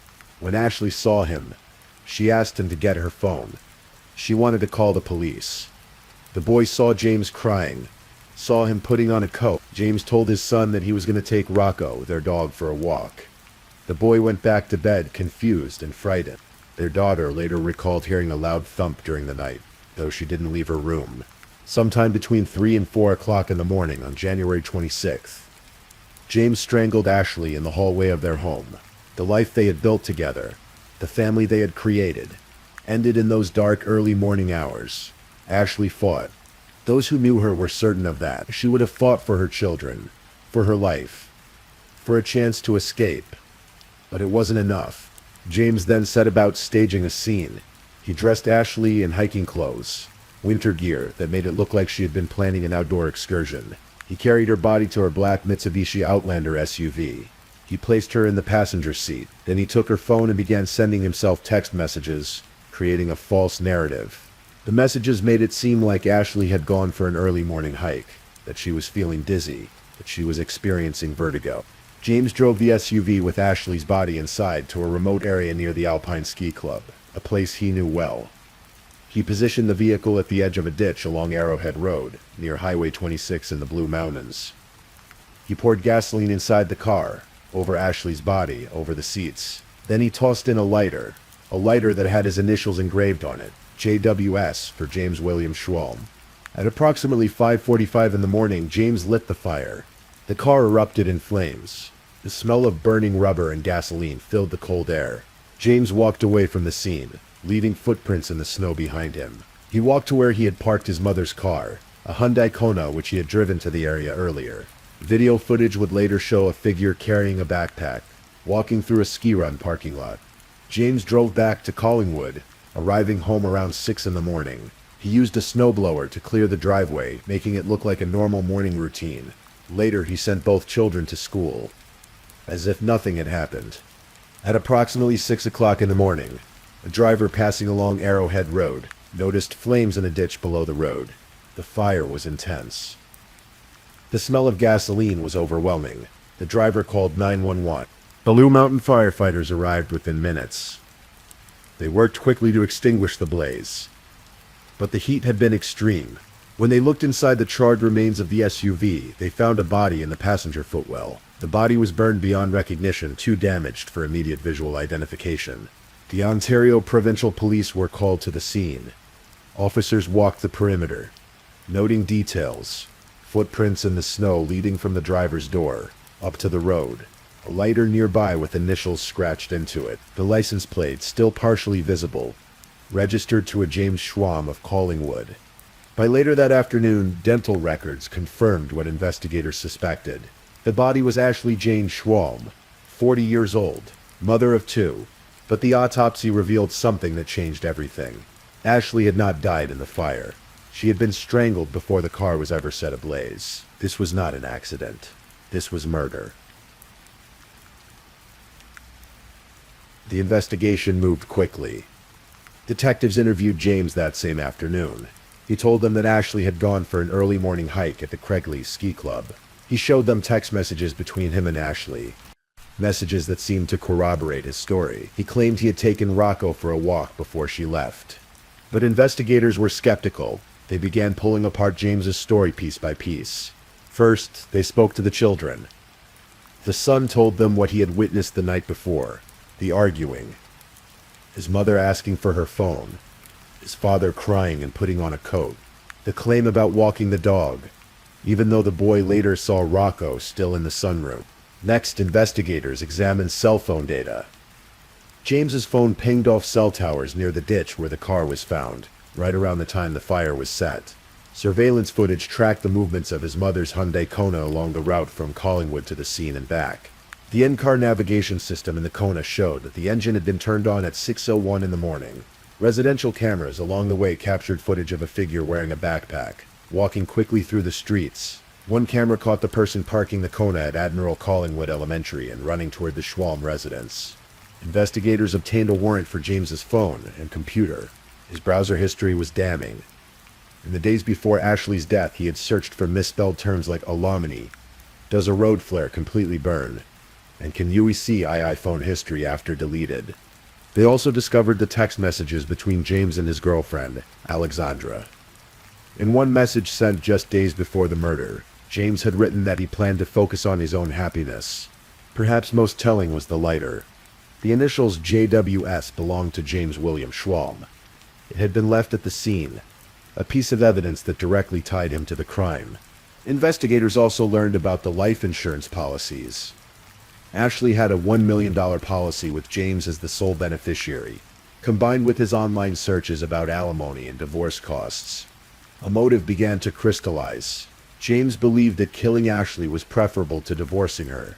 He thought he could stage an accident, collect the insurance money, and move on with his life. On February 3rd, 2023, exactly 1 week after Ashley's body was discovered, Ontario Provincial Police arrested James Schwalm at his home. He was charged with second-degree murder and indignity to a dead body. The murder charge was later upgraded to first-degree murder on February 17th. The children were placed in the care of Ashley's brother, David, and his wife, Tia. A no-contact order ensured that James would not be able to reach them. On February 10th, 2025, Ontario Superior Court Justice Michelle First sentenced James to life in prison with no chance of parole for 20 years.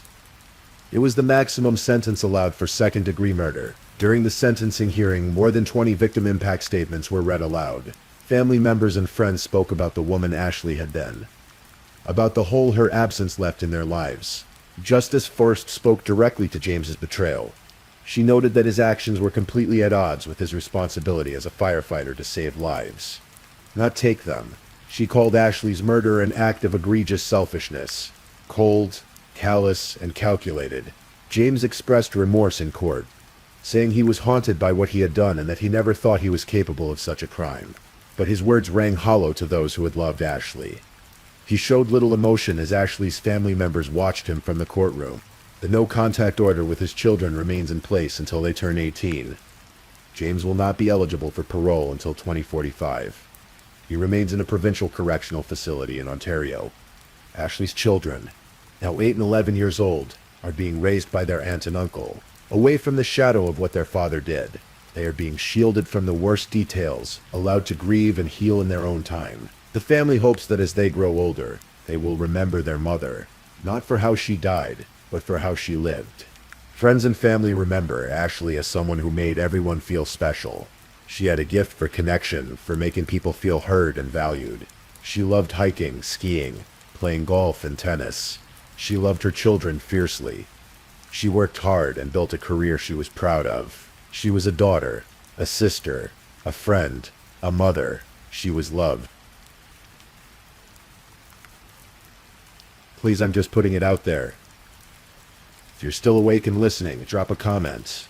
Let me know where you're tuning in from, the time in your part of the world, or just say something to let me know you're still with me. And of course, if you haven't already, like this video and subscribe so you don't miss the next true crime story for sleep. Now, let's move on to our fourth story.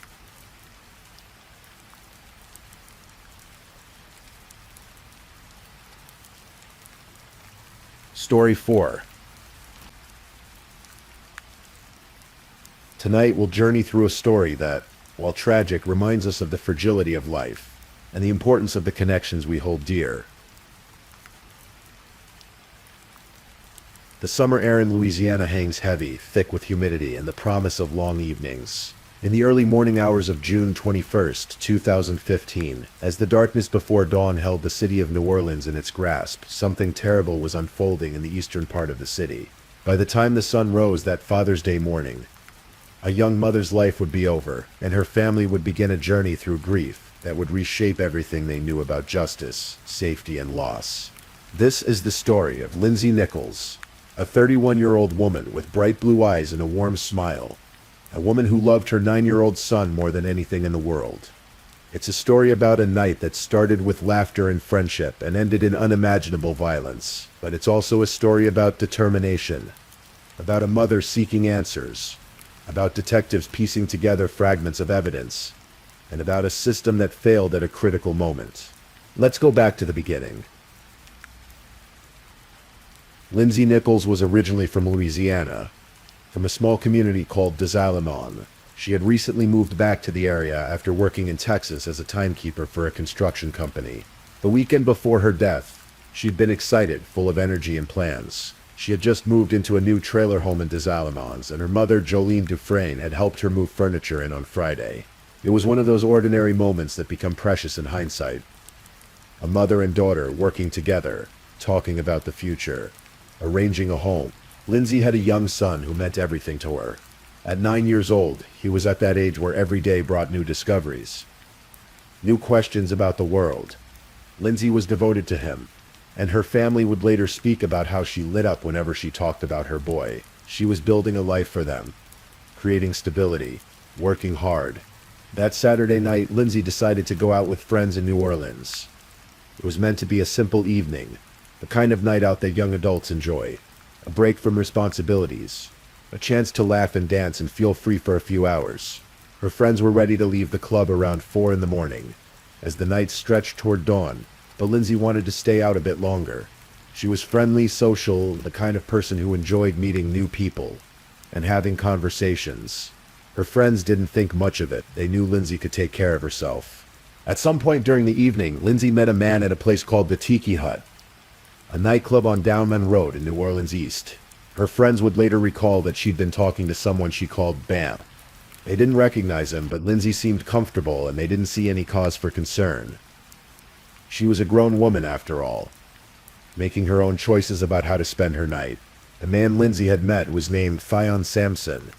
He was 30 years old, worked as a barber, and also performed as an exotic dancer under the stage name Bonafide or sometimes Bone. He lived in an apartment complex in New Orleans East, in the 6,000 block of Chef Menteur Highway, right next to a car dealership called Banner Chevrolet. What happened next would be pieced together later through phone records, surveillance footage, and the most haunting piece of evidence, a 911 call that would make even seasoned detectives pause in disbelief. Between 4:11 and 4:18 in the morning, Lindsay called Sampson's phone twice. Somehow in the early hours of that Sunday morning, she ended up in the parking lot of the apartment complex where he lived, sitting in her 2011 Honda Accord. The exact sequence of events remains unclear, lost in the darkness of that night, but what is certain is that something went terribly wrong. At 4:45 in the morning, Lindsay Nichols made a desperate call to 911. Her voice was frightened, urgent. She told the emergency operator that a man was outside her car, that he had taken her keys, that he was pointing a gun at her. She gave the location, an apartment complex near the intersection of Chef Menteur Highway and Downman Road, right by a car dealership. As the call continued, the operator could hear Lindsay's voice becoming more distressed. In the background, a male voice began to scream profanities at her. The man was accusing Lindsay of giving his address to someone else. On the recording, Lindsay could be heard saying, "He tried to do something to me that I didn't want to do." She said, "He's got a gun. He's in my face. He took my keys." The sounds that followed were horrifying. Lindsay moaned, gasped. There were sounds of a physical attack, of violence unfolding in real time. At one point, the dispatcher's notes would later indicate that the man could be heard demanding that Lindsay open her mouth so he could place the gun inside it. The call lasted 13 minutes. By 4:58, the line went dead, but help did not come. This is where the first failure occurred, a failure that would haunt Lindsay's mother for years to come. The 911 operator, a woman named Trava Sip, who had been on the job for 16 months, did not immediately dispatch officers to the scene. 8 minutes passed between when Lindsay made her desperate call and when a police officer was sent to help. 8 minutes that might have made all the difference. And there was something else. The operator failed to tell the responding officers the most critical detail, that the man threatening Lindsay had a gun. She never communicated the full urgency of the situation. The officers who were sent had no idea they were responding to a life-threatening emergency. They arrived on what's called a low-level response, treating it as a routine call. An officer who was only 3 blocks away was eventually dispatched. He and his partner spent about 15 minutes searching the parking lot of the apartment complex, looking for Lindsay, for her car, for any sign of what had happened. But they found nothing. No victim. No vehicle. No scene. The call was marked as unfounded at 5:10 in the morning. By 5:13, the officers had moved on to a traffic stop. Lindsay Nichols had vanished into the early morning darkness. About 2 hours later, at 7:15, firefighters with the New Orleans Fire Department responded to a call about a burning vehicle on a deserted stretch of Matude Boulevard, near Lake Forest Boulevard, about 8 miles from where Lindsay had made her 911 call. It was a remote area, the kind of place where someone might abandon a car if they didn't want it to be found quickly. When the firefighters extinguished the flames and looked inside the vehicle, they made a horrifying discovery. In the trunk of the burned-out Honda Accord was a body, curled in a fetal position, severely burned. It was Lindsay Nichols.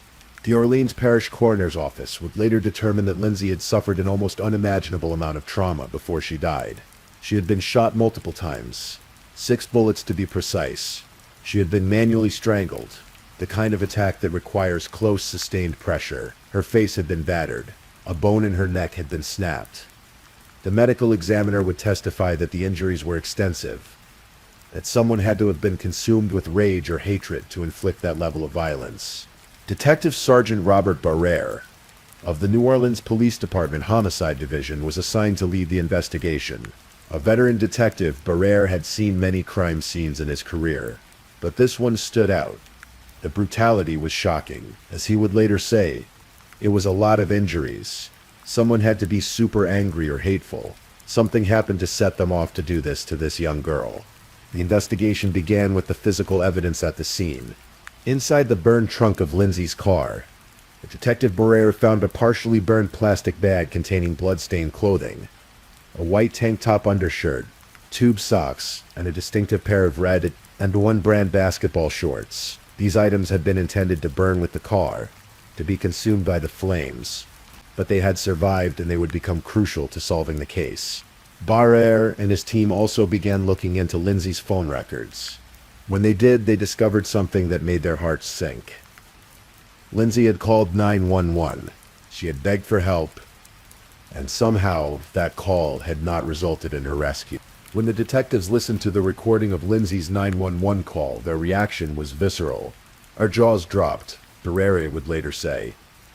It was the worst call I ever heard on the job. The sounds of Lindsay's terror, the violence captured in audio form, the knowledge that help had not arrived in time. It was almost unbearable. The 911 operator, Travis Sitt, would eventually resign while under investigation for her handling of the call. The case highlighted systemic issues in the New Orleans emergency response system. Response times had been increasing over the years, and in this case, the delay had been fatal. But Barrere couldn't change what had happened. All he could do was find out who was responsible and bring them to justice. Lindsay's phone records showed several calls to a man named Thayon Sampson. Her friends confirmed that she had met someone at the club that night, someone called Bam. When detectives looked into Sampson's background, they discovered he was an exotic dancer who performed under names that sounded similar, Bonafide or Bone. The pieces were starting to fit together. Detectives learned that Sampson lived in an apartment at the exact address Lindsay had given to the 911 operator, the apartment complex next to the car dealership on Chef Mentor Highway. This could not be a coincidence. Cell tower records placed Sampson's phone near the same cell tower as Lindsay's phone at the time of her 911 call. Even more damning, his phone pinged towers near the Metude Boulevard location, the spot where Lindsay's body had been found, twice that morning, once at 5:29 and again at 7:07, right around the time the car was set on fire. Detective Barrere brought Sampson in for questioning. The suspect was calm, almost unnaturally relaxed. He admitted that he had met Lindsay at the nightclub, that they had hit it off, that he had even hugged her. He claimed that when she called his phone twice in the early morning hours, he didn't answer. He said he went straight home after leaving the club and stayed there the rest of the night with his girlfriend and a friend named Troy Vernado. He volunteered to give a DNA sample. After all, he explained, if his DNA was on Lindsay, it would be from that hug at the club. He seemed confident, almost helpful. But Barrere had one more card to play. He had been digging through Sampson's social media accounts, looking for anything that might connect him more directly to the crime. And then he found it, on Sampson's Instagram account, posted just about a week before Lindsay's murder. There was a photograph of Sampson wearing a distinctive pair of red and one basketball shorts. They looked identical to the blood-stained shorts found in Lindsay's trunk. When the DNA results came back from the state crime lab, they confirmed what Barrere suspected. Sampson's DNA was present on the inner waistband of those blood-soaked shorts. The shorts that had been in the trunk with Lindsay's body. The shorts that Sampson had been photographed wearing just days before the murder. On July 21st, 2015, exactly 1 month after Lindsay's death, Detective Barrere obtained an arrest warrant. Police picked up Thayon Sampson outside a tattoo shop and booked him for second-degree murder. His bond was set at $2.5 million. But as the investigation continued, detectives began to suspect that Sampson hadn't acted alone. The 911 call had captured at least two male voices in the background. There were questions about how Lindsay had been transported from the apartment complex to Michoud Boulevard. Sampson had mentioned being with someone that night, a friend named Troy Varnado. Troy Varnado Jr. was 30 years old. Cell phone tower data showed that his phone had been in the area where Lindsay's body was found. At the critical time, text messages between Varnado and Sampson in the days after the murder showed them discussing video games, casual conversations that seemed chilling given what had happened. Then there were the letters. While in jail, Sampson had written letters, including one intended for Varnado. In it, he wrote about how they were supposed to be in this together. He referenced discussing the idea of blaming the murder on a dead man, a plan that Varnado had apparently shot down. The implication was clear. Both men knew what had happened, because both men had been involved. In May of 2017, nearly 2 years after Lindsay's murder, an Orleans Parish grand jury indicted Troy Varnado on multiple charges: second-degree murder, second-degree kidnapping, obstruction of justice, and acting as an accessory after the fact to Lindsay's killing. The case that prosecutors would eventually build suggested that both Sampson and Varnado had participated in Lindsay's murder. The theory was that Lindsay had gone to Sampson's apartment, that something had happened there, something she didn't consent to. Prosecutors believed that the men had tried to force Lindsay into a sexual encounter, and when she refused, violence erupted. Lindsay had run from the apartment in her underwear, according to this theory, making that desperate 911 call. But instead of help arriving, Sampson and Varnado had caught up with her. They had beaten her, shot her, strangled her. Then they had driven her body miles away to that desolate stretch of road and set her car ablaze, hoping to destroy the evidence of their crime. The case went to trial in September of 2018, but there would be a twist that surprised many who had followed the story. On September 7th, 2018, just days before his trial was set to begin, Thion Sampson appeared in court and entered a guilty plea, rather than face a trial for second-degree murder, which could have resulted in a life sentence. Sampson pleaded guilty to an amended charge of manslaughter. He also pleaded guilty to second-degree kidnapping, obstruction of justice, and solicitation of murder. That last charge, solicitation of murder, referred to an additional crime that had come to light. While in jail, Sampson had written a letter attempting to arrange for someone to kill his co-defendant, Troy Varnado. The man who had allegedly helped him commit murder was now someone he wanted silenced. As part of the plea agreement, which was approved by Lindsay's family, Sampson was sentenced to 40 years in prison without the possibility of parole, probation, or suspension of sentence. It was the maximum sentence allowed for manslaughter. Lindsay's mother, Jolene Dufresne, sat in the courtroom as Sampson entered his plea.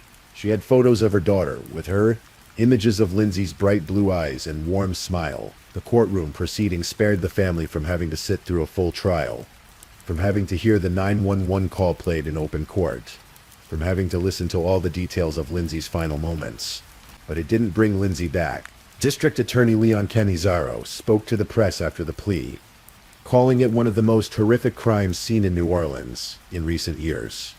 He praised the work of Detective Barrera and the prosecutors who had built the case.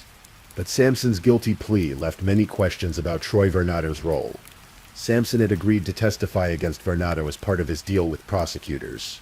But when the time came, when Sampson was called to the witness stand during Varnado's trial, he refused to speak. He wouldn't answer a single question, not even to confirm his own name. He sat silently, defying the court, risking contempt charges rather than testify against his former friend. Varnado's trial proceeded without Sampson's testimony. The jury heard the 911 call, that haunting 13-minute recording of Lindsay's last moments of consciousness. They heard about the cell phone data placing Varnado near the scene. They heard about the text messages and the letters Sampson had written from jail. Prosecutors argued that Varnado had been angry because Lindsay wouldn't have sex with him, that he and Sampson had worked together to kill her. They pointed to the evidence showing Varnado's presence at key locations at critical times. They noted that after the murder, Varnado and Sampson had exchanged casual messages, with no sign that Varnado was afraid of Sampson or traumatized by what he'd witnessed. Varnado's defense attorneys argued that their client had been present but not a participant. but he had been a terrified bystander, perhaps coerced by Samson. They suggested that Samson's brother, not Bernardo, might have been the second person involved. They faulted Detective Barrere for not conducting a voice analysis of the 911 call to definitively identify who was speaking in the background. On September 19, 2018, after deliberating for just over 3 hours, the jury returned with their verdict. Guilty. Troy Bernardo Jr. was convicted of second-degree murder, second-degree kidnapping, and obstruction of justice. At his sentencing hearing in November of that year, Lindsay's family and friends gave victim impact statements. Her mother, Jolene Dufresne, spoke about what she had lost. She talked about Lindsay's blue eyes, about the phone calls where Lindsay would ask how to prepare food, about all the small moments that make up a mother-daughter relationship. She talked about her grandson, Lindsay's 9-year-old son, and how she would have to explain to him how his mother died. She listed all the milestones he would experience without his mother there. Basketball games, prom, graduation, his wedding day. Jolene said she felt sympathy for Bernardo's family, believing they probably hadn't raised him to be this evil person. But for Bernardo himself, she said, "I don't have 1 ounce of compassion." She told him, "I hope it haunts you." When given a chance to speak, Bernardo offered condolences to Lindsay's family. He mentioned that he had lost the mother of his children about 2 years earlier, and said, "For what it's worth, I know what you're going through." But then he said something that stunned the courtroom. "I want to also say that this isn't justice for Lindsay. Justice would be getting the people who done this." Even after his conviction, Bernardo maintained his innocence. Judge Robin Pittman sentenced him to life in prison. Bernardo filed an appeal, but in January of 2020, a 3-judge panel unanimously affirmed his conviction and sentence. He would spend the rest of his life behind bars. In the years since Lindsay's death, her case has been featured in multiple true crime television programs. An episode of The First 48 documented the investigation. The Oxygen Network produced an episode about her case for a series called Murdered by Morning. Each time, producers reached out to Jolene Dufresne, asking to tell Lindsay's story.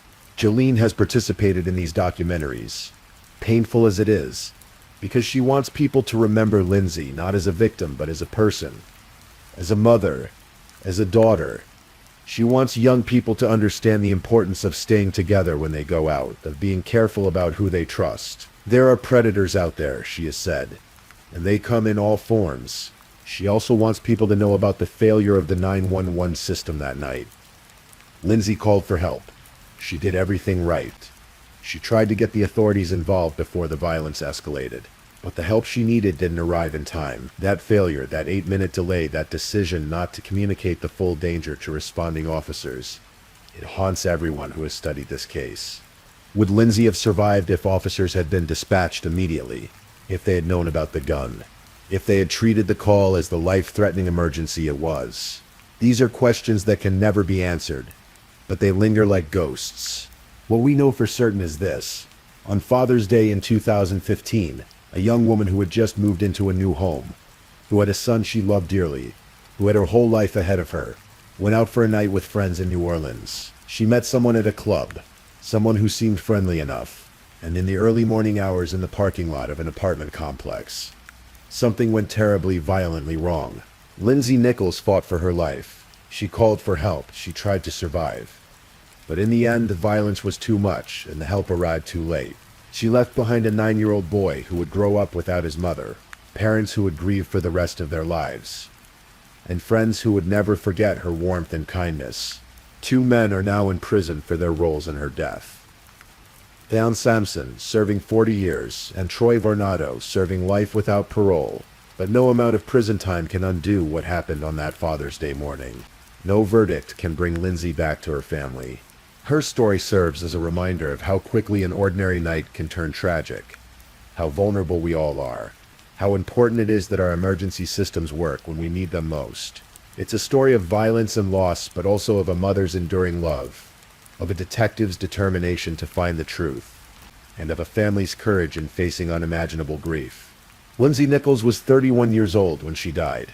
She should have had decades ahead of her, should have watched her son grow into a man, should have celebrated holidays and birthdays and all the small joys that make up a life. Instead, her story ended on a deserted stretch of road in New Orleans East, in flames and darkness. But while her life was cut short, she is not forgotten. Her family keeps her memory alive. Her case reminds law enforcement and emergency dispatchers of the critical importance of every call, every response, every moment of urgency. And her story, told and retold, ensures that Lindsay Nichols will be remembered, not just for how she died, but for who she was. A daughter, a mother, a friend, a woman who deserved so much more than the violence that took her life. As we close this story tonight, let us think of Lindsay's bright blue eyes, her love for her son, her hopes for the future. Let us remember that behind every true crime story is a real person, someone whose absence leaves a hole in the world. And let us carry forward the lessons her issue teaches us about vigilance, about the systems we trust to protect us, and about the preciousness of every single life. Rest well, dear listener, and may Lindsay Nichols rest in peace. Please, if you're still awake, let's move on to our last story.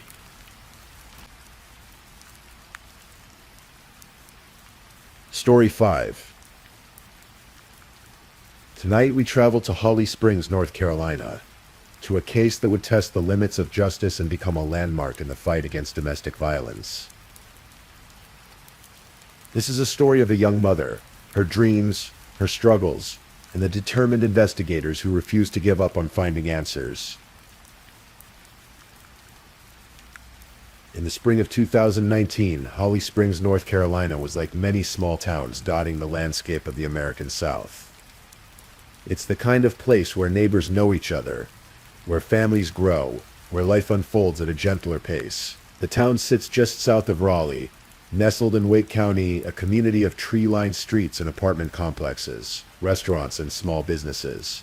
It was here that Monica Day Moynihan lived with her 2 young daughters. At 22 years old, she was building a life for herself and her children. Monica was small in stature, just 5 feet 1 inch tall, and 115 pounds. But those who knew her described her as having an enormous presence. Her brown hair, which she often dyed vibrant colors like green, framed a face that was quick to smile. Her arms and body bore tattoos that told stories. A watercolor fox on her shoulder, a Celtic symbol, a warrior princess on her calf, a sun on her finger, a shamrock behind her ear. Monica was a dreamer and a doer.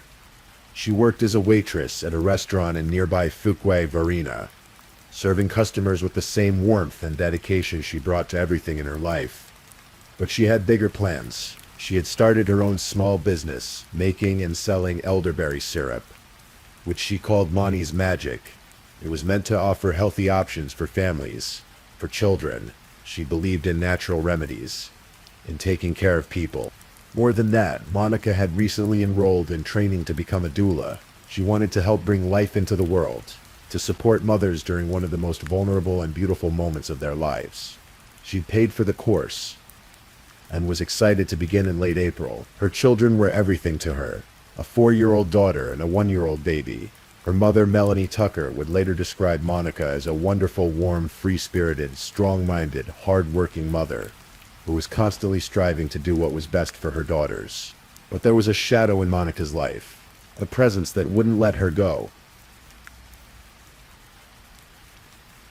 Monica had met Brian Sluss when she was just 17 years old. She'd gone to interview for a job at Office Max, and Brian was the one who hired her. He was 32 years old at the time, married with 2 children of his own. But he lied about his age when he first showed interest in Monica. By the time she learned the truth, feelings had already developed. When Monica turned 18, she made the decision to move in with Brian. Her parents didn't approve. They didn't like the age difference, they didn't trust Brian, and they told Monica as much. But young love, or what Monica believed was love, has a way of feeling like the most important thing in the world. She moved in with him anyway. What followed were years of what court documents would later describe as a volatile relationship. It wasn't the fairy tale Monica might have hoped for. Instead, it was marked by patterns of control, of jealousy, of violence. Monica's co-workers at the restaurant began to notice things. One manager would later testify that she'd seen Brian physically drag Monica out of the restaurant on more than one occasion. Monica would come to work with bruises that she tried to hide, but they were there, visible to those who looked closely enough. The bruises got bigger, more widespread, harder to conceal as the months passed. In May of 2016, Monica took a brave step. She filed for a domestic violence protective order against Brian. The court documents painted a disturbing picture. Monica stated that Brian had punched and choked her in October of 2015. Just 2 months later, in December, he had hit her again, tackled her, thrown her. The court concluded that there was danger of serious and immediate injury to both Monica and her child from Brian. After the protective order was issued, Monica and Brian broke up. But Brian didn't accept the end of the relationship. He continued to stalk Monica, to text her incessantly. The harassment was so persistent that he was arrested for violating the protective order and for domestic violence. Still, somehow, they ended up back together. It's a pattern seen far too often in abusive relationships. The cycle of violence, separation promises to change, and reconciliation. Monica gave birth to their second daughter in August of 2018, but the birth of their child didn't bring peace to their home. Instead, the domestic violence escalated. In early 2019, police responded to another domestic disturbance call. Monica told officers that Brian had pushed her down to the floor in the kitchen and punched her in the left side of her head with his right fist. In January of that year, Brian pleaded guilty to assault on a female in connection with a 2017 incident in which Monica had called police saying he choked her. Monica's best friend Alex Wilson would later testify about conversations they'd had. Monica had come to her on 2 separate occasions, describing incidents where Brian had choked her. She told her friend that during one of these attacks, she saw the lights go out. She said she almost died. Despite everything, Monica stayed. Perhaps she hoped things would change. Perhaps she felt trapped. Perhaps she worried about her children, about money, about whether she could make it on her own. Whatever the reasons, in early 2019, Monica was still living with Brian Sluss in an apartment on Timber Springs Court in Holly Springs. April 7th, 2019 was a Sunday. Monica was working her shift at the restaurant in Fakavia Arena. The evening unfolded like any other. She served customers, she chatted with coworkers, she did her job. When her shift ended, she left the restaurant. Text message records would later show that Monica arrived home in the early morning hours of April 7th. And then something happened. Something that would change everything. After that night, no one saw Monica Moynihan again. But here's what made the case so particularly cruel, so particularly calculated. For months after Monica disappeared, her family and friends had no idea she was gone. They received text messages from her phone. They saw posts on her Instagram account.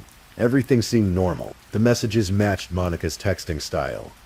Her mother, Melanie, did notice that Monica had stopped calling her. Usually they spoke on the phone at least once every 2 weeks, and Monica would visit once a week, but the text messages kept coming. And so Melanie's concern, while present, wasn't yet alarm. Monica's manager at the restaurant also received text from Monica's phone. Messages explaining why she was missing work. She was sick. Her vehicle had broken down. It went on for 4 weeks. The manager found it odd because Monica had been such a reliable employee. She was always on time, never missed work. But the text seemed to be from Monica, so what could she do but accept the explanations? Meanwhile, the apartment manager at Monica's complex began to notice something strange. She saw Brian Sluss at the apartment all the time. He was there constantly, going in and out with the 2 young children. But she hadn't seen Monica at all. Not since late March. The apartment management had actually issued a trespass order against Brian, forbidding him from being on the property. Yet there he was, living in Monica's apartment, using her car, caring for the children. On July 19th, 2019, more than 3 months after anyone had actually seen Monica, her mother Melanie Tucker called the Holly Springs Police Department. She asked them to do a wellness check on her daughter. Something didn't feel right. The phone calls had stopped entirely. The text messages, while still coming, felt wrong somehow. A mother's intuition is a powerful thing. The apartment manager had also reached out to Melanie, expressing her own concerns. She told Melanie that she hadn't seen Monica in months. Only Brian and the children. When police arrived at the apartment on July 23rd, they found Brian Sluss there with Monica's 2 daughters. The apartment manager confirmed what she'd already told Melanie. She hadn't seen Monica since March. She'd only been able to make contact with her via email and text messages. But she had seen the children the night before, in Brian's care. Melanie told police that she usually saw her daughter once a week, but she hadn't actually seen Monica since March either. Only those text messages. When police questioned Brian Sluss, his story was disturbing. He told them that he hadn't seen Monica since June 20th. He claimed that shortly after she began working at the restaurant, Monica had become addicted to heroin. He said that in mid-June he tried to have her go through what he called home rehab, where he kept her in the apartment and tried to get her to quit cold turkey. He claimed that on June 20th, he received a text from Monica with a picture of one of their daughters and the words, "I can't do this anymore." He said he never heard from her again after that. The police officer asked Brian why he had been texting Melanie and pretending to be her daughter. Brian said he didn't know how to tell her that Monica was addicted to heroin and was missing. When asked why he didn't file a missing persons report, he said he expected her to come home. It was a story that didn't hold up under even basic scrutiny. Monica's family and friends were adamant. She would never have left her children. Not willingly. Not for drugs, not for anything. Her children were her life. The restaurant manager was equally skeptical. She told police that she'd witnessed Monica's relationship with Brian and knew it was abusive. A bartender who worked with Monica revealed that Monica had shown her bruises from assaults and had once said something chilling. "When something happens to me, I don't know what will happen to my kids." Once Monica was officially reported missing, Holly Springs police began a thorough investigation. What they discovered was deeply troubling. Monica hadn't used her credit card since April 7th. She hadn't been to work. She hadn't been seen by anyone. Her phone records showed activity, but it was Brian who had her phone. He'd been driving her car, the one with the car seats for the children. He'd been posting on her Instagram account, texting her friends and family, creating an elaborate fiction that Monica was alive and well. Investigators found that before April 7th, Monica's internet search history reflected her real interests and goals. Searches about becoming a doula, about caring for children, about elderberry syrup and natural health. After April 7th, the phone was used to search for pornography sites. Monica's credit cards, which she hadn't used herself, had been used to pay for Brian's dating site subscriptions. Police searched Monica's apartment multiple times. They found a positive pregnancy test in a box of tests. Monica's friend confirmed that Monica believed she was pregnant at the time of her disappearance. Investigators would later theorize that this pregnancy may have been a factor in what happened to Monica. Perhaps Brian didn't want another child. Perhaps Monica's pregnancy represented another tie that would keep her in his life. Another complication he didn't want to deal with. When investigators examined the kitchen area of Monica's apartment in August, they noticed signs of a possible cleanup on the tiles. They removed 35 tiles from the floor and made a critical discovery. A large amount of human blood had been present in the cracks between the tiles. That blood was later confirmed through DNA testing to belong to Monica Moynihan. A neighbor came forward with another piece of the puzzle. She told police that 2 or 3 days after April 7th, around 3 o'clock in the morning, she saw Brian coming in and out of Monica's apartment with a big black trash bag, going back and forth, carrying something heavy under the cover of darkness. The investigation also revealed something about Monica's shopping habits. It showed Brian had taken over her life completely. A police lieutenant testified about Monica's pattern of using her EBT card and her Lowe's loyalty card together when shopping. From January 22nd through April 5th, the two cards were always used in tandem. Monica had a routine. She would buy cat food, Pampers, baby food, and baby wipes in a habitual bi-weekly fashion. But starting April 7th, everything changed. Monica's EBT card was now being used in conjunction with a Lowe's loyalty card belonging to Jarlyn Lisbeth Sluss, Brian's ex-wife. It was evidence that Monica wasn't the one shopping anymore. She wasn't the one taking care of her children's needs. By October of 2019, Holly Springs police officially announced that they were investigating Monica's disappearance as a murder, though her body had never been found. As investigators dug deeper, they discovered that Brian hadn't been acting entirely alone. His ex-wife Jarlyn Sluss had become involved in the cover-up. On April 7th, the day Monica disappeared, Brian called Jarlyn. Prior to that day, they hadn't been in regular communication. But after April 7th, Brian and Jarlyn were in constant contact. They texted, they called, they video chatted on Skype. Police monitored their communications and discovered something damning.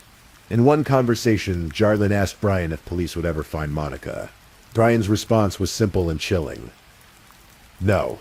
Jarlin had also admitted to police that she pretended to be Monica in a phone call to the apartment management. She was helping Brian maintain the fiction that Monica was alive, helping him buy time. Investigators searched Jarlin's home in Garner, North Carolina. They also traveled to Bluefield, Virginia, to search the home of Brian's parents. There they checked the soil, took samples, searched the property and surrounding areas for any sign of Monica's remains. They found evidence, they collected items, but Monica's body was never recovered. In May of 2020, more than a year after Monica's disappearance, a Wake County grand jury indicted Brian Sluss for Monica's murder.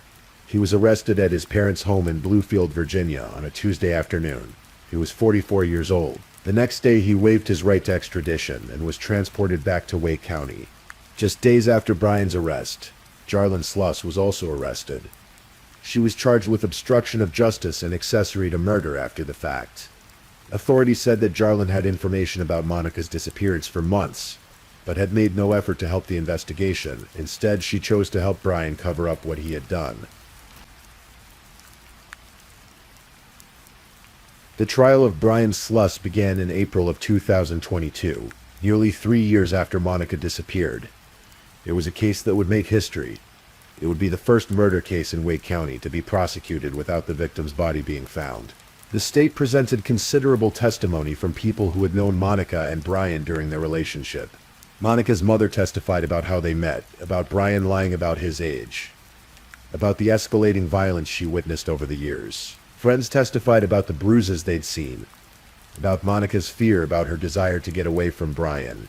The restaurant manager testified about the abuse she'd witnessed, about Brian dragging Monica from the restaurant, about the bruises that got bigger and harder to hide as time went on. She testified that in early 2019, Monica had said Brian beat her up on Valentine's Day, and that by late March, the bruises were widespread and severe. Police officers testified about the domestic violence calls they'd responded to, about Monica's statements that Brian had choked her, pushed her, punched her. They testified about the blood found in the kitchen, about Brian's possession of Monica's car and phone, about the elaborate deception he'd carried out for months. Perhaps most powerful was the testimony of Alex Wilson, Monica's best friend. She described Monica as upbeat and loving, but struggling with self-esteem and desperately wanting out of her relationship with Brian. She testified about Monica coming to her twice, saying that Brian had choked her, that she'd seen the lights go out, that she almost died. The case hinged on a landmark piece of legislation called Brittany's Law. This North Carolina law, which had gone into effect in December of 2017, was named for Brittany Jordan Puryear, a 22-year-old woman who was shot and killed by her boyfriend in 2014, after years of abuse. The law allows prosecutors to charge first-degree murder in domestic violence cases, where the defendant has a previous conviction for domestic violence against the same victim. It creates a rebuttable presumption of premeditation based on the pattern of abuse. Brian Sluss would be the first person charged under Brittany's Law. He had pleaded guilty to assault on a female in January 2019, just months before Monica disappeared. That conviction, combined with the documented history of violence, allowed prosecutors to pursue first-degree murder charges even without Monica's body. In a dramatic moment in the trial, Brian Sluss decided to testify in his own defense. It would be the first time the public heard him speak since becoming a suspect in Monica's disappearance. His defense attorney tried to paint a picture of a relationship where Monica left of her own accord, but Brian's testimony was filled with inconsistencies. He admitted several times that he was bad with dates and timelines. When pressed on when he last saw Monica, he claimed it was around Father's Day weekend in 2019. Which would have been 2 months after prosecutors said she vanished and was killed. He said Monica had made him a Father's Day dinner. No one else, however, had seen Monica after April 7th. Brian admitted that he and Monica had gotten into a fight. She took my phone and she asked me why I had certain Instagram girls on it. We got in an altercation and I did hit her and she did pack up her stuff and she did go to her parents. He testified. But if that was true, why hadn't anyone seen or heard from Monica? Why had her parents not seen her? Why had she not shown up to work or used her credit cards? When asked why he took so long to report her disappearance, Brian said 10 days in, and I had been freaking out. She would just show up and I was an idiot who got worried. I never thought she would not come back." During cross-examination, prosecutor Catherine Pomeroy pressed Brian hard. "Literally, the mother of your kids is missing and you can't even check a calendar," she asked. Brian responded that he was focused on getting benefits for our kids. The prosecution showed that Brian had sent text messages to his sister after Monica's disappearance, asking about death and how to talk to someone about it. They showed surveillance video of Brian pacing in Monica's apartment, double-checking locks on doors and windows. They showed changes in his spending habits after Monica disappeared, including his use of her credit cards for his dating site subscriptions. Perhaps most shocking, prosecutors showed video of Brian punching one of his daughters, a young child, causing gasps throughout the courtroom. Through it all, Brian maintained that he had no clue where Monica is. Jarlyn Sluss, who had been charged as an accessory, pleaded guilty and testified against Brian. She confirmed that she had helped him impersonate Monica, making phone calls and assisting in the deception. After hearing all the evidence, the jury deliberated on April 28, 2022. They returned with their verdict, guilty of first-degree murder. When the verdict was read, Monica's family erupted in cheers and tears. For mother, Melanie Tucker wept. They embraced each other, finally feeling that justice had been served, even without Monica's body being found. Brian Sluss was immediately sentenced to life in prison without the possibility of parole. Before sentencing, Monica's family was given the opportunity to address the court. The statements they made were raw with grief and anger. He was supposed to take care of her and protect her, but instead he killed her, said Monica's father, Curtis Moynihan. Her stepfather, Brandon Tucker, spoke about the agony the family continued to experience. "There is a mental agony in knowing what you did to Moni, an agony that causes sleepless nights and leaves an eternal hole in our hearts." Melanie Tucker's victim impact statement was particularly emotional. "She was a vibrant force. She was magnetic. Her energy was very strong," she said. "A piece of our family puzzle is gone forever. I will never get to listen to her, be cozy with her, or talk to her about all the things. Literally all the things. Brian Sluss took that from us. He took her from all of our friends, her family, and her future. But most of all, he took a mother from her children. She called Brian a disgusting monster who deserved the worst punishment possible.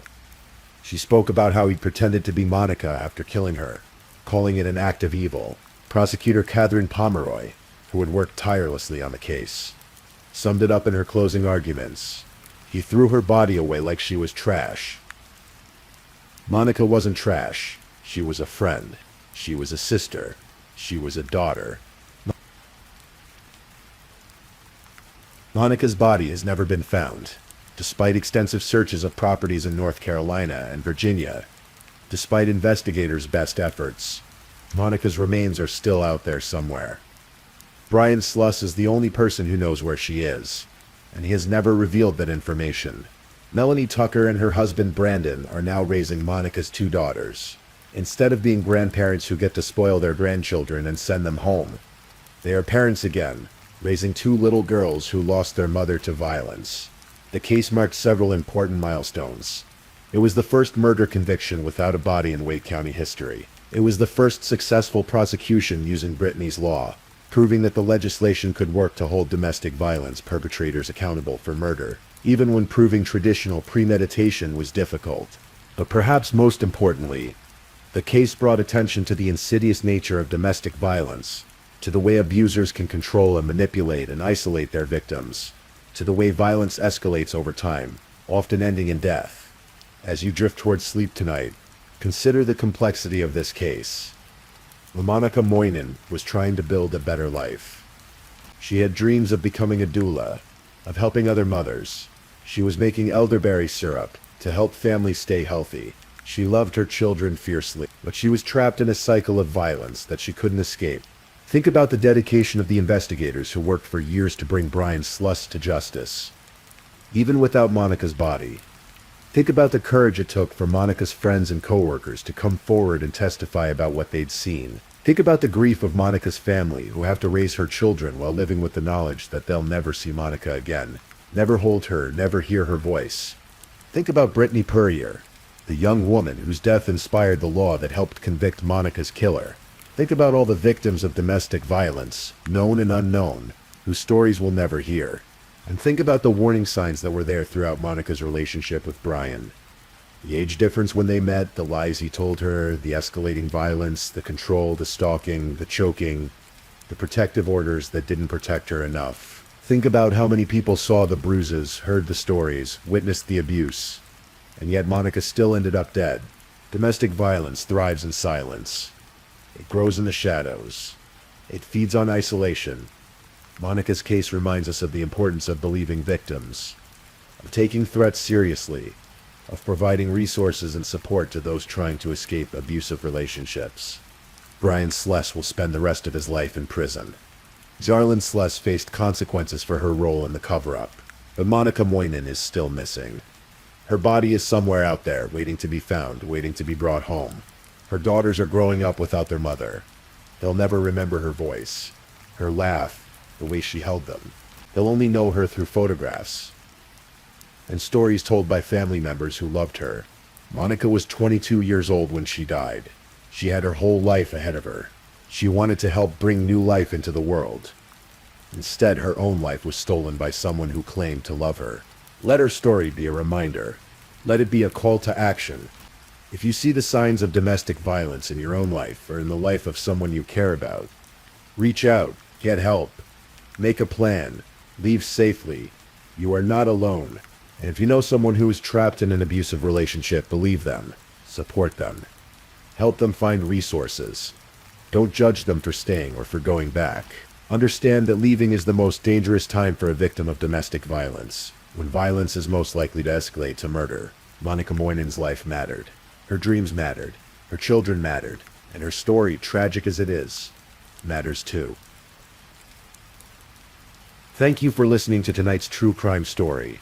Rest peacefully knowing that another story awaits you next time, ready to accompany you on another journey toward restorative sleep.